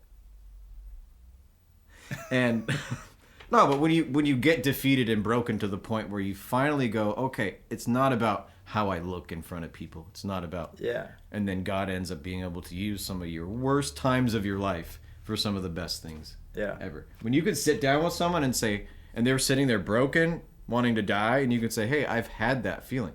Literally got to with a friend of mine recently. Wanted to quit doing his musical project because life is terrible. And instead of me saying, you shouldn't do that, I said, dude, I've been there. Yeah. And that's all he needed. Yeah. All he needed. He didn't even need someone to fix his problems. He just needs someone to say, yo, I get it. Yeah. And that's it. Anyway, so. Yeah. I'm so tired of talking. One thing I was thinking the whole time you were talking. So on the Buddhist thing. Oh, snap. I meditate like a Buddhist. Oh, yeah. That's NWA. What? That's an NWA song. I'm familiar. They're a new pop group. Yes. So detachment is a trope in their teachings, and it, I think, sounds a little like checking out. Yeah, check it, like emptiness, like nothingness, like people can't wrap their head around those things from a Western side of the world. And when you were talking, it just was occurring to me that like you're really detaching things from yourself. Yeah, not identifying with the things. And, Right, yeah. right. Because when you talk about a person and how you could or should relate to a person that you love, you can't do that appropriately in an attached situation. Because yeah, you even have a romantic relationship, when you're too attached, you're smothering the person, and then you're getting your identity from them, which is completely unhealthy. Like, yeah, and so the way that I was hearing it when you were talking is like detachment from yourself. So you're like, because, and I never even like concluded my thing on the trans people. It seemed like just kind of a stray shot at them. But like the ideology itself seems to be being perpetrated onto mentally unstable people. So rather than something that's organically, they're easy targets. Yes. Yeah.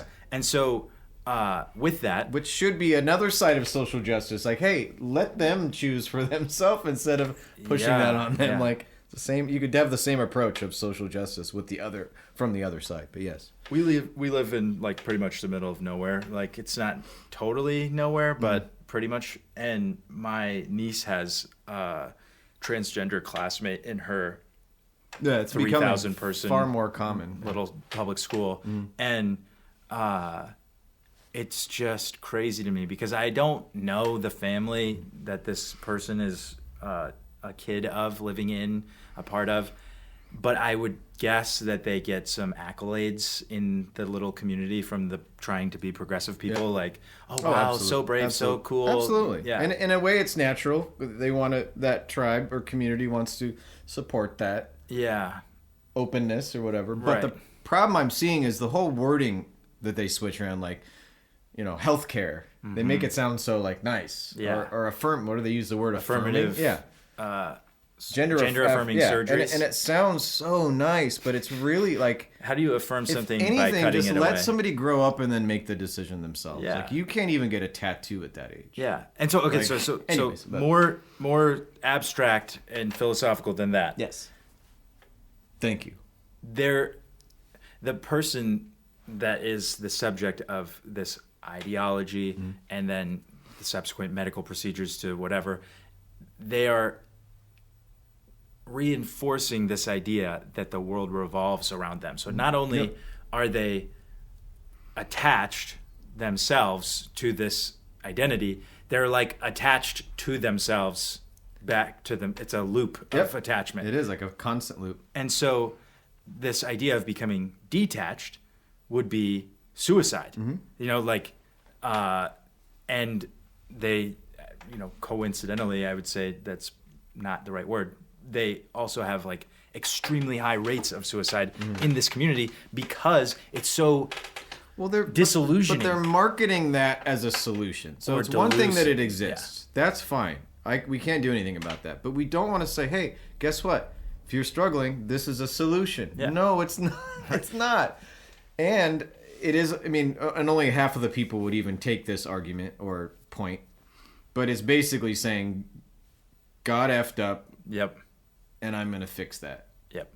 And we all struggle with self, whatever. And I get it. But that, it just seems kind of like, to be cliche, a slap in the face to God. Like, you were made this.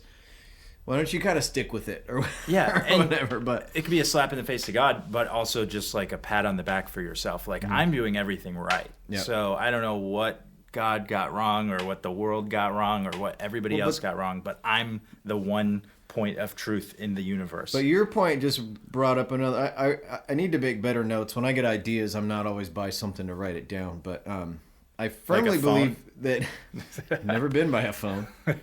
I love looking at the microphone like it's the camera. Yeah, that's good. That's good. It's an adorable little series I'm doing, but I kind of believe that every major not like current event topic, but concept, principle, has the flip sides to it. Like can be used positively and negative. So identity I think it's very important in certain ways, but it's very toxic in other ways. So when you identify with an ideology or with a group of people or whatever, I feel like it's a bad thing. It actually is bad for you. It limits you, it puts you in a small box. Mm-hmm. There's other identifying with certain things that I think is very spiritually nourishing, but the fact that we identify as this and that, it kind of takes away from like that. You can't do the detachment thing because you're going the opposite direction. You're reinforcing that. Yeah. But detaching from stuff, again, can be very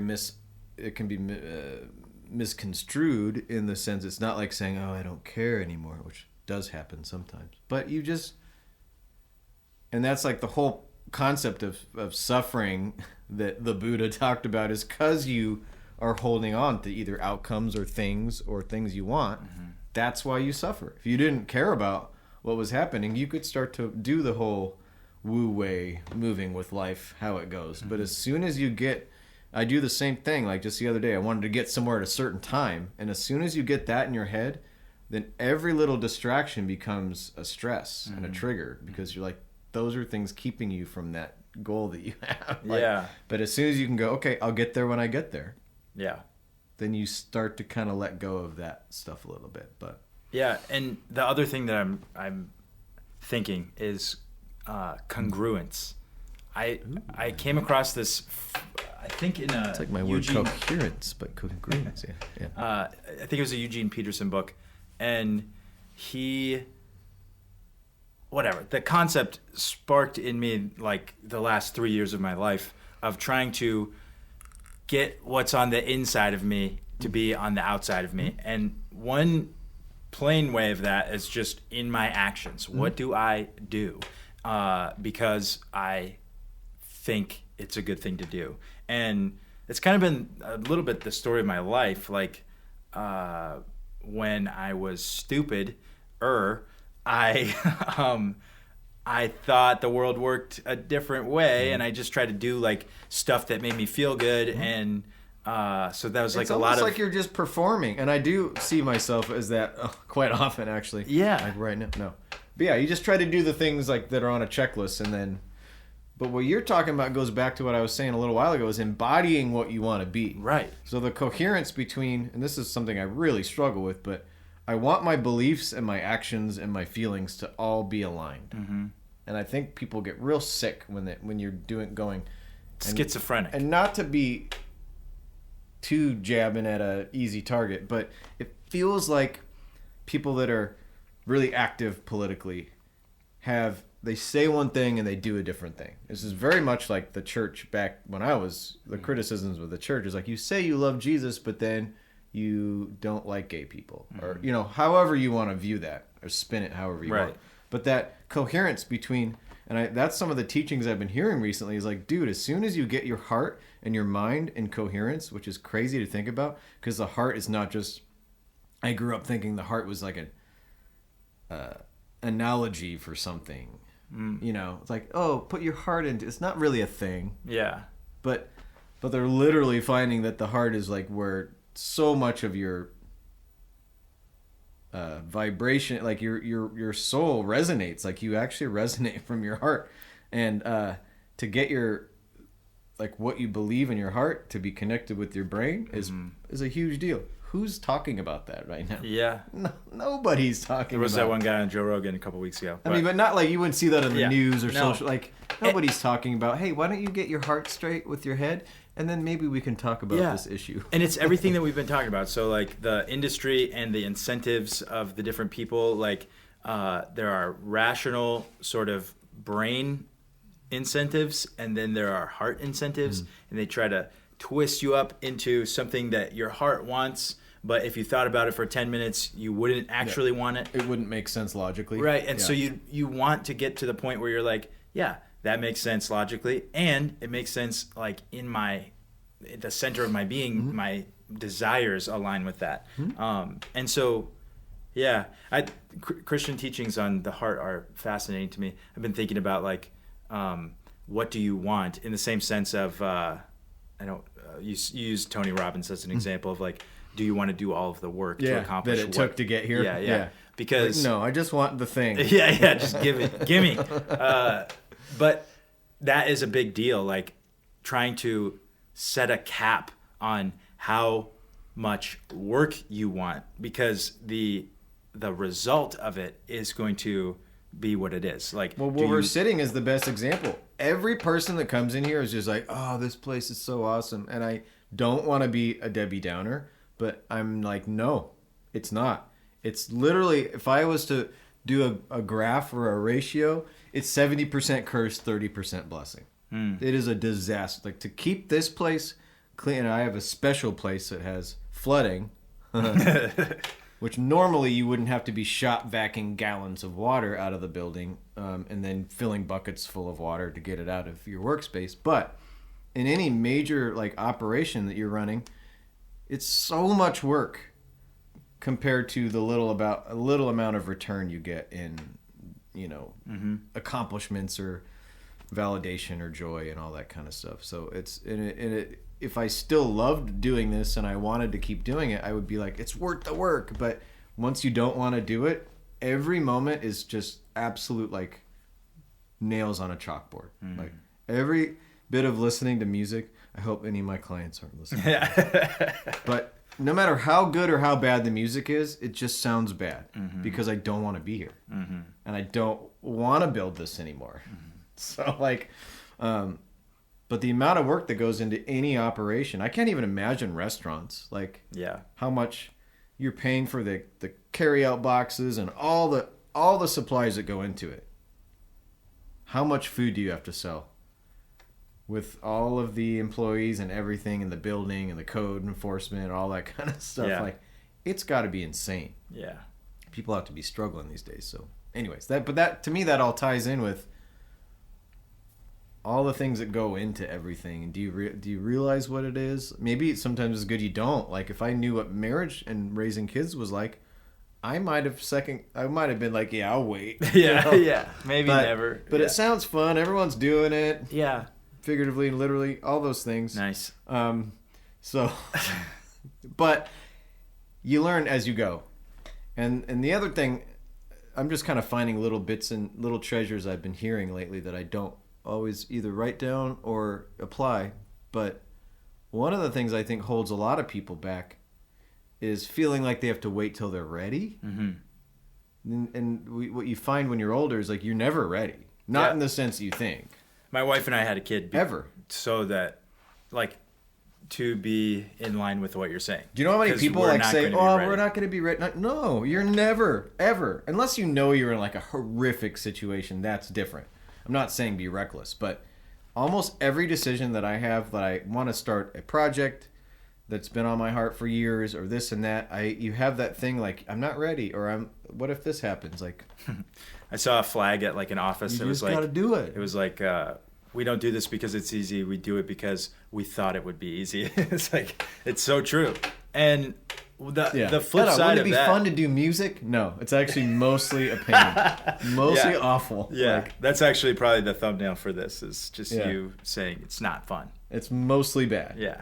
But that's the thing, like there's something in you that like can't help but do it, right? Because the producing. Yeah, the studio I could be done with, but I still find myself making music, even though I don't know why I'm doing it. Like, I'm not making money. It's Nobody's sort of like really like knocking down the door saying, we can't wait for the next album. Yeah, it's sort of like a chapter in like a 90s devotional or something, like why does the struggling artist continue to, it's like it points to God, like there's no other reason. Because I wake up and the flower tells me, the dandelion says, you must make a new song today. Yes. And it must be in the key of E minor. No, but so there is like some thing that compels us, and more tangibly, I think this. I'm just trying to re-encapsulate: love God with all your heart, soul, mind, and strength. That sounds like congruence to me. And then love your neighbor as yourself. And so it's like, unless they don't politically agree with you, then obviously, right? So I'm so hilarious. So then we haven't talked about my comedy career, and we both have that in common. Yeah. Anyways, we'll get to that next in the next episode. Yeah. So with this idea of congruence, it's like to me, it's very parallel to the idea of like unity. And of course, I just am happy that Klaus Schwab is already working towards global unity, so I don't have to do that. God bless him. And the other guy that looks like he's from a little, like they both look like they're straight out of movies where they're the villain. Yeah. Like that other guy with the funky color eye. I don't know what his name is. Yeah. But they look like made up criminals or Yeah. villains. Like it's crazy. So that's like one version of it. Everyone does the exact same thing and they're happy about it. But then It's another thing. Uniformity. That's Uniformity, another thing that blows my mind. yes. In ways, it's beautiful and it needs to be happy. And another way, people need to be on like unique Yeah. in their own way. Like Yeah. there's no answer to that because I can't say everything should be completely ununiform. Sure. Because there's certain communities where, hey, like in recovery, it's like you don't want to be out there trying to do your own thing. Like, let's Right. be a team. But there's other times there's like, no, we shouldn't all be doing the same thing, like Yeah. in every aspect. But Yeah, and not to introduce another thing at the end here, but like normativity is something that I think about, and you're not allowed to have norms because norms are judges, and so if everyone has their own truth, then that basically just means there are no norms.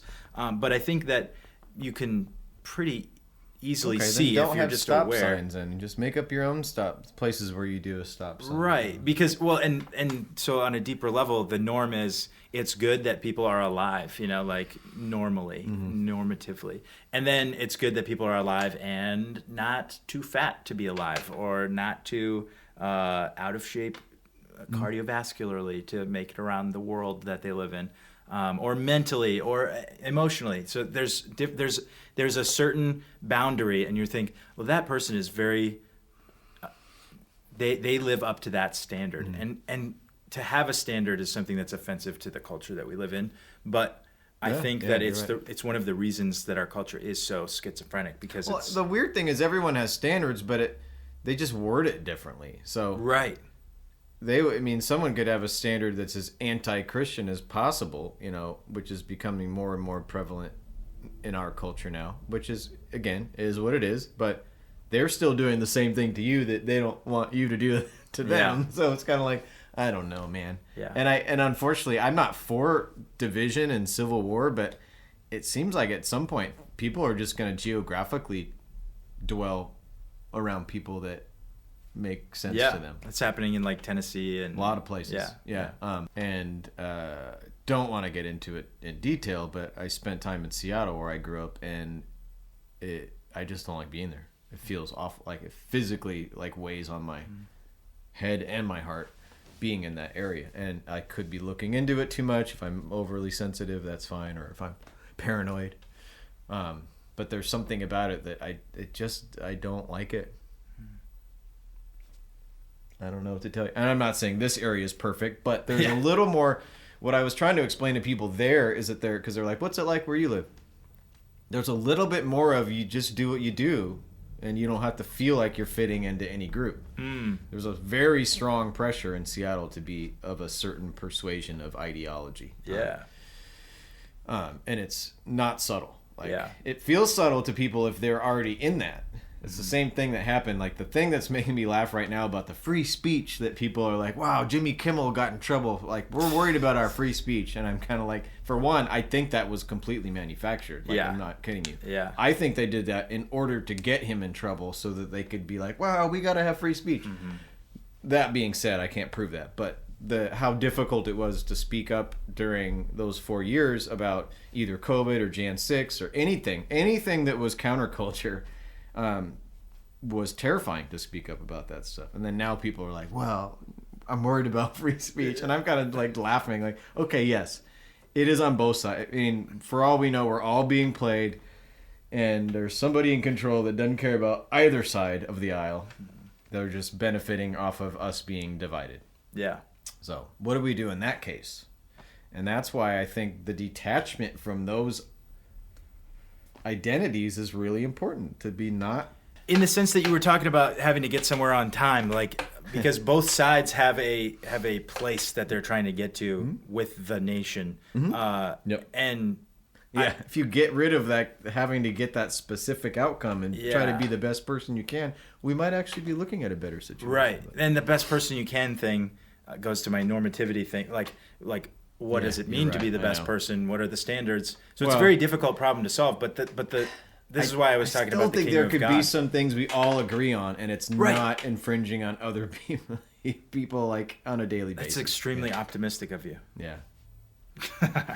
Well, but here's the thing though. I say this because I've never voted once in my life. Never. I've been as unpolitically affiliated as it gets. Other than in 2020, since then, it's kind of forced you to have to take some sort of stance on certain things. But I never even knew what blue and red meant left and right. Nothing. I was so oblivious to it. And even though I feel like a higher percentage of toxicity is coming out of the left than the right. That could be perspective, but I think it's fairly. If you think agreed. Toxic means like harmful to life, then the stuff that just comes out of culture that just seems like what kind of batshit crazy. But regardless of that, I think anyone that holds too close to their political identity is asking for trouble, because I think it's the wrong thing to cling to. Like, it's one thing to have some convictions or some opinions or whatever, but to be really affiliated politically, I just start to see it as it distracts from your spiritual life and from your own identity. That's as simple as I see it. As almost like a child would say, like, why would you bother with that when you can just be you and not have to be, and I try to look at things as much like a child as possible. Because we really should just be like, we should just be us. Okay. Yeah. Plus, we just know that it's so flawed. Like, you could go down a rabbit hole or a whatever belief system, and then just kind of find out that you were betrayed by that thing. So it's like, kind of bites you in the rear end at that point. But anyway, I'm just kind of thinking out loud. The other thing I learned from one of my tea masters.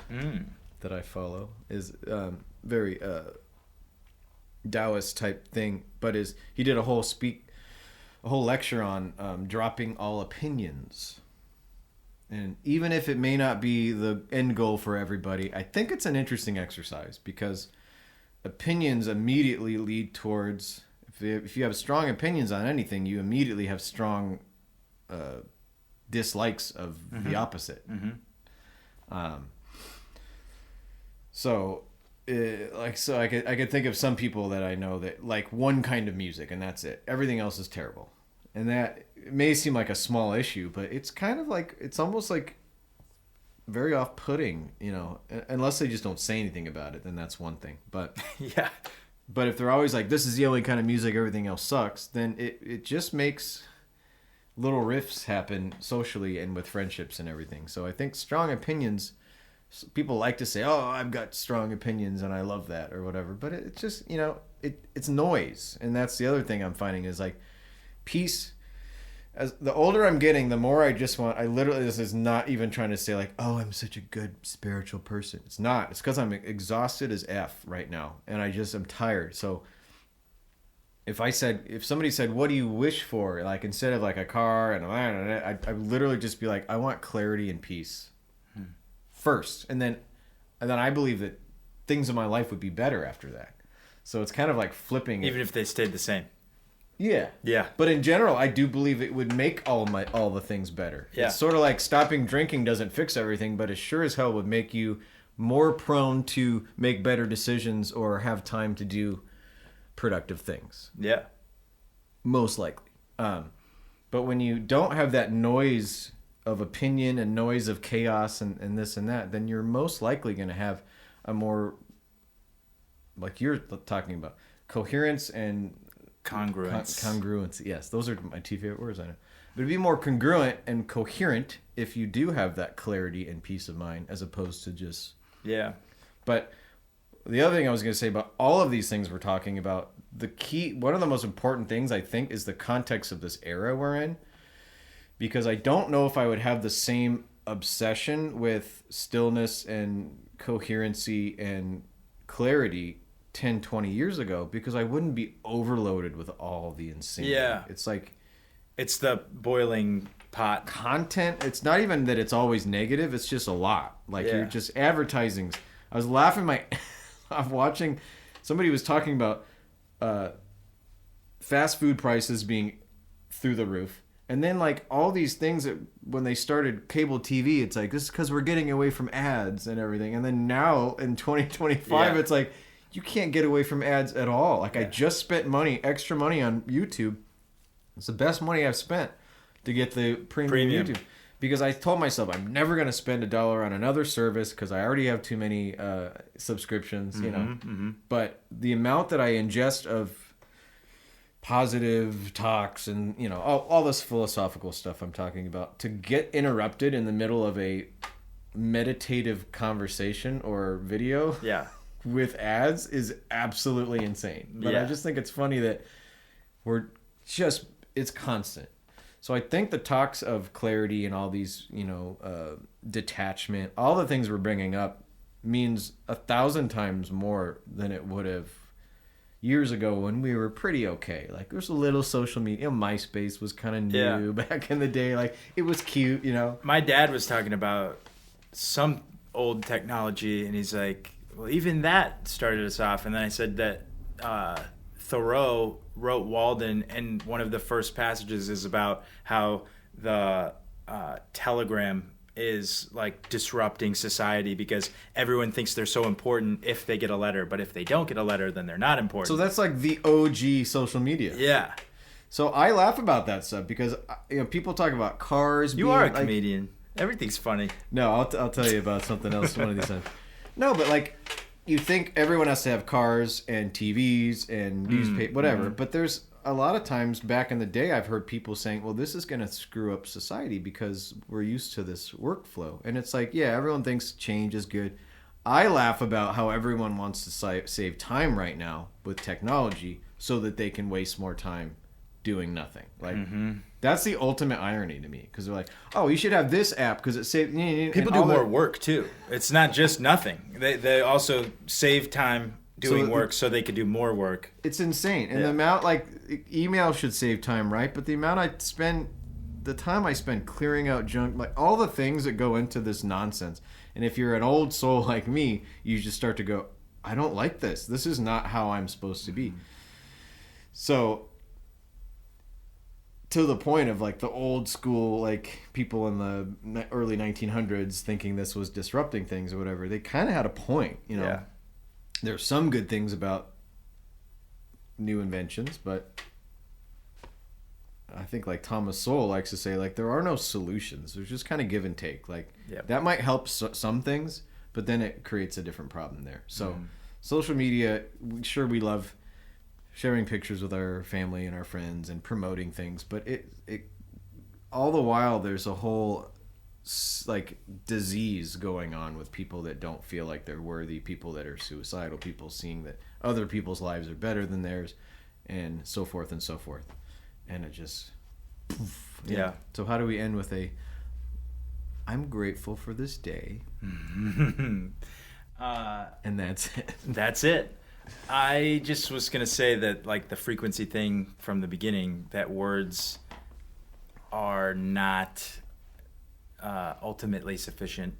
I think the idea of action, frequency, essence, or spirituality, I think you see that, I see it in Jesus's teachings. And he was asked, like, and you would what's think the most if we important? could see him too. Yeah. I think we would see it in his bodily movement. And right. Like, I don't think we realize, and this is partly my ADD brain, because I've not been diagnosed, but I would bet everything I've ever had in my life that I'm ADHD. Social media induced, even. Yeah, it could be. But we don't realize that every, like, what I love about ancient civilizations and cultures is that they respected and revered everything. Like, they wanted... The challenge I've had is that every intention, from walking from one room to another to how you pick up something, drinking water with intention. Like, and this sounds like so hippie and like flower child, but the alternative to me is awful. just chaos. Everything is just madness. But like doing things with intention, and I'm terrible at it. I have to admit, like, but I'm working at, like, I think just life would be more enjoyable and you would be better for other people. And, you know, I do believe like certain people, if they walk into a room with peace and coherence and clarity, that people notice it. Yeah. And the unfortunate part is that half the people would be blessed by it, half the people would be threatened by it. Yeah. Or intimidated. Just like a unclean spirit would not want something right. to be around something that's so. That's for another weird conversation. Sure. But I'm just saying for myself, I want to walk into a room and have people go, oh, this is somebody I love being around, or someone who loves. I like to even, I don't even do this. You could do this in manipulation, because I've actually heard of people that you can learn how to make somebody create dopamine by your presence, by talking about them. And, you know, so you leave and then they have your face in their brain with dopamine, right? Yeah. So I don't mean that in a negative or like a manipulative way, but I want to be a person where when they think of me, they know, oh, Jesse pays attention to me. He looks me in the eye. He addresses me as I'm important. Mm-hmm. There's so many people nowadays that, and this is something I did naturally before I even was aware of it. Somebody had pointed it out to me, but there's so many people these days that are just, and there's not, I mean, it is what it is. I'm not even saying they're bad people, but, for instance, if someone's meeting with you, you know, maybe when you came here and I didn't want to be in the studio, I could be doing that. But I've run into people where they just come from work or whatever, and they just can't even look you in the face. And it's not, they may just be having a bad day. I'm not even saying that's them, but I just try to, when I go to social events, which luckily nowadays is pretty much like not very many, but when I'm talking to people, I want them to feel like, hey, you're important. And that was the curse of these concerts, is that I tried to do that with a room of 500 people. And we have like 5 hours. It's not possible. You can't do it. Yeah. And not 5 hours, because one of those hours I was performing. But to the best of my ability, the people I talked to knew that I was looking at them and that they were important to me and that they were valuable to that night. And that was it. And then I left absolutely destroyed. Like my body, my brain, everything just shut down like for a couple days. But that is what it is. Like those in certain movies where people have healing powers, and then it sucks the energy out. Yeah. Doesn't Rogue do that in X-Men? I think. Yeah. Yep. Does it?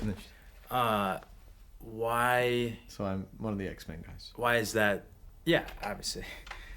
That's actually the thumbnail. Real life X-Men. Why is it important to you? Like, why did you try? It's not. I mean, it is. It's not that why. I think the things in my life that are important to me are just, they are. It has nothing to do with what I desired or what I wanted to do. Like, just like the passion for music.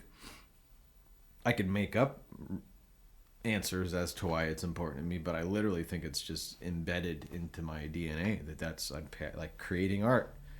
It's the thing you're into. Yeah, but I'm telling you, when I was a teenager, I would walk around like the rough part of Seattle and just meet people that were on the streets, and I had no agenda. I wasn't sitting there like, I got to go make an impact. Right. Not at all. Like, I'm not even that smart. Yeah. And that's the industry for people. It's just like. But I was drawn to it, just like someone would be drawn to getting high or something like that.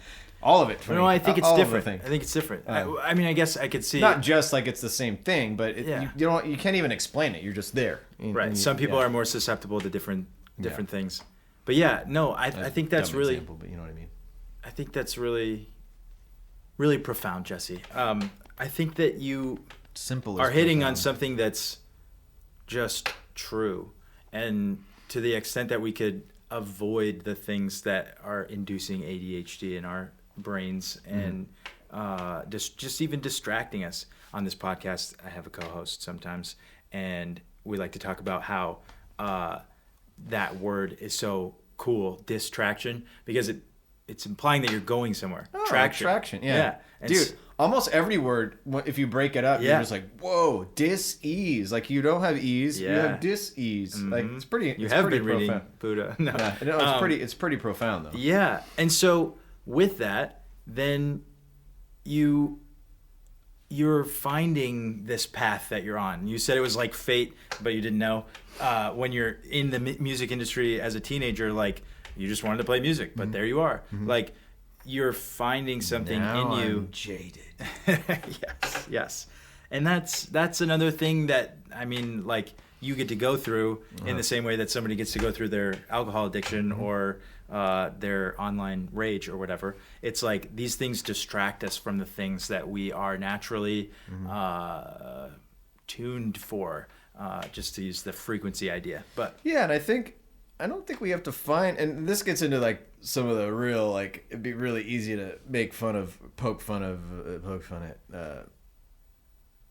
I don't know if it'd be New Age or ancient philosophy, spiritualism, but it's more of like remembering who you are, not finding who you are. And I actually really resonate with that because I don't think people need to go out somewhere and have somebody tell them who they are. yeah, At least in the it's like childlikeness or something. Yeah, but I do think we're made to certain. And the funny thing is, not everyone is outgoing and wants to talk to everyone like I am. Like I see that there are certain people that's not their thing, and that's fine. Like totally fine. I hate them, but no, I'm just kidding. No, but I have to remember that too, because on occasion I've had people just be like, "Yeah, you're too much," and I just have to be aware of that kind of stuff. But I think a lot of the things that we're really passionate about and that we're prone to are wired within us. Like I don't think we have to go too far to find out what that is. Now maybe you could express it in different ways, further away, or be creative about it. But I don't know. So final question. You could pick the direction. What is it in you that's wired that makes you so into tea or Uganda? Yeah, I thought actually that is one of the things. Tea came up in my brain just now because it's not inherently a. I mean, I wasn't born like, oh, tea, Yeah. It's not specifically tea, but I think the travels to other places and the obsession with tea is very much related to, and I gravitate towards stuff that's mysterious and ancient and all this. So I do generally. I laugh with my one of my buddies in town is 85, and he's like, I was born too late. Like he wishes he was born a little earlier to miss some of the stuff going on. Yeah. And I agree with him. I know it's a complicated subject because there are some issues with the olden days that were the tough. 60s were great, and the 70s were even better. Yeah, but I do think I'm like about tea. It's art. It's all the art, the things about art that I love. The nuance, like with photography, I like to take pictures of things that are just either decayed or just things you walk over or things that are over there or just things you can't even tell what it is. I like to post pictures and just be like, what do you think it is? And I think tea just kind of checks all those boxes for me because it's beautiful, it's good for you, it's mysterious. And as soon as I started getting into the specific like villages and mountains and plantations and tea forests and things like that, then it was all over for me because it's like that's just a never-ending rabbit hole that you're in. Sort of like if you're into comics and like, oh, they have 10 versions of the same comic with different beautiful covers. Like I'm getting every single one. Yeah. So tea is just beautiful and mysterious, and of course I gravitate towards the most obscure ones, which if I'm trying to sell them is impossible because people don't care. Yeah. Except for maybe you and your dad. You're the only people in town that I could give tea to. That there's some people that are trying, but I swear they still like to gravitate towards what's kind of safe and normal. But do you have any Earl Grey? that's why I have to nicely actually say with certain ones that are just easy to find. I just use the very diplomatic kind of. Yeah, those are you can get those anywhere. Yeah. I just don't focus on stuff that's easy to find. Yeah. And it's really lame. I'm just kidding. Well, I guess tea could be like food in the sense of I like really exotic and fancy food, but I also sometimes just like some Taco Bell. Mm-hmm. Yeah. And that's all food. Right. So some people can and if Sean's listening, one of my friends from a very prestigious tea company, arguably one of the best in the world, actually. He admitted to me once that he has this collection of like the most breathtaking, like pu'er, like aged, all just some of the best of the best. But he says in the morning he likes to just get up with some like English breakfast black tea or whatever, just like tea bag, get going. And to me that's funny because for one, he has the freedom to do that. I just don't have time. There's too many good teas out there for me to spend any time drinking a tea bag. Like, and it's not even that the tea bag is inherently bad. I'm not use my words. It is. And they're likable and everything, and that's the same conversation I have with coffee. Like someone brought coffee for another musician the other day, not me. She's like, "Oh, I thought you didn't like coffee." I'm like, "I like coffee. I physically don't have time for it though, because if you're studying and researching and getting to know hundreds, if not thousands, of teas, you don't have time for a coffee break. It just doesn't work." Yeah. So that's really, but yeah, I just love. I think mystery. And that's why I got kind of obsessed with all these old building conspiracies, because they're not crazy. They're actually real. Like once you start seeing the pattern around the world, you find that almost every story of an ancient building is made up. Like they either have no idea how it was built, or they give you just some ridiculous story of some guy that's never built anything, and his first building at 27 is this perfect palace. Wow. Before power tools, and we did it in a year. Like, that sounds like I'm making up a story, but almost every story around the world has like this crazy, like, oh yeah, this guy just decided to make a palace real quick. Maybe that's what you should do. Make a palace? Yeah. Jesse's with perfection. Palace. Yeah. And they had donkeys to carry the granite and the marble and like sticks for leverage. Don't you know about leverage, Jesse? Yeah. Actually, what was it? You would know about this with the frequencies. Stick it to it. What was the name that they made? Oh yeah, stick 'em up, Jesse. Stick 'em up. That's you. Yes, frequency, stick 'em up. But you know the thing about like things vibrate at certain frequencies and all of that. Randall Carlson was talking about the vibration theory of the pyramids. Like they would vibrate the blocks to get them to resonate. Resonate them, yes. And then that's the crazy thing about a lot of those ancient cathedrals is the brick is energy. It holds and builds energy. Yeah, like stones. Yeah. Yep. The contraptions technology on the top, and they all had catacombs. So bones, human bones, thousands if not millions of human bones beneath them. Do you know the guy that has been talking about the energy stuff under the pyramids, like before they even had the data that they just found of like things that go 2 to 5 miles down? Chris something, but he's been talking about them as energy plants for a long time. It's nuts, bro. It's super nuts. It's more that I get intrigued. Wait, so even if I don't have the actual answer, I'm intrigued that like something's up. Yeah. I don't know what it is. I don't even claim to know what the specific, who they are, right, or what the goal is, but something's crazy, like with our history, and with tea, yeah, it's all connected. Well, the fact that I think I love tea because it goes back thousands of years. Like somebody, and I don't know how true this story is, of somebody dropping a leaf in and it made the taste good, and then like happened to find that happened in South America and they got ayahuasca. I still think somebody supernaturally or something be like, hey, this is good for you. No idea, but that's been real. I mean, even like black tea is only 300-400 years old, and that's not black. What I mean by black is red tea for everybody. We all have it wrong in the West, but those things like heicha, the dark tea that goes back really ancient. How dark is this tea? Is it like dark actually magic? Not very dark. No.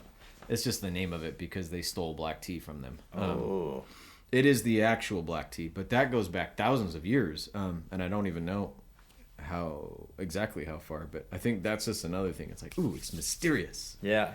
And that kind of tea no one has around here, heicha, and I drink it, and it feels like something that would be in like Middle Earth. Like Gandalf would be smoking his thing, making his little smoke circles. Yep. And drinking like a heicha. That's what I think. I like it. I'll have to talk to J.R. Tolkien about that, but that's fine. whenever we get a chance to. In the afterlife. One day, yeah. You never know. So yeah. Anyways, but that's about all I got for now. Yeah. Thanks for. I hope these mics have been working the whole time. Yeah. Otherwise, we got iPhone audio. I don't know how much that it's been kind of doing auto. Yeah, it is what it is. I'll use what I can use. Focus type thing or whatever. Yeah. No, there's a lot of stuff to talk about. Funny thing is, like, I learn a lot of stuff, and I try to make notes, and I try to think about things and apply it. But it's funny how to figure out what stuff in a conversation like this is kind of accessible for discussing. Yeah, like what you retain. I like the fact that some of the important things were there for me. But yeah, good job.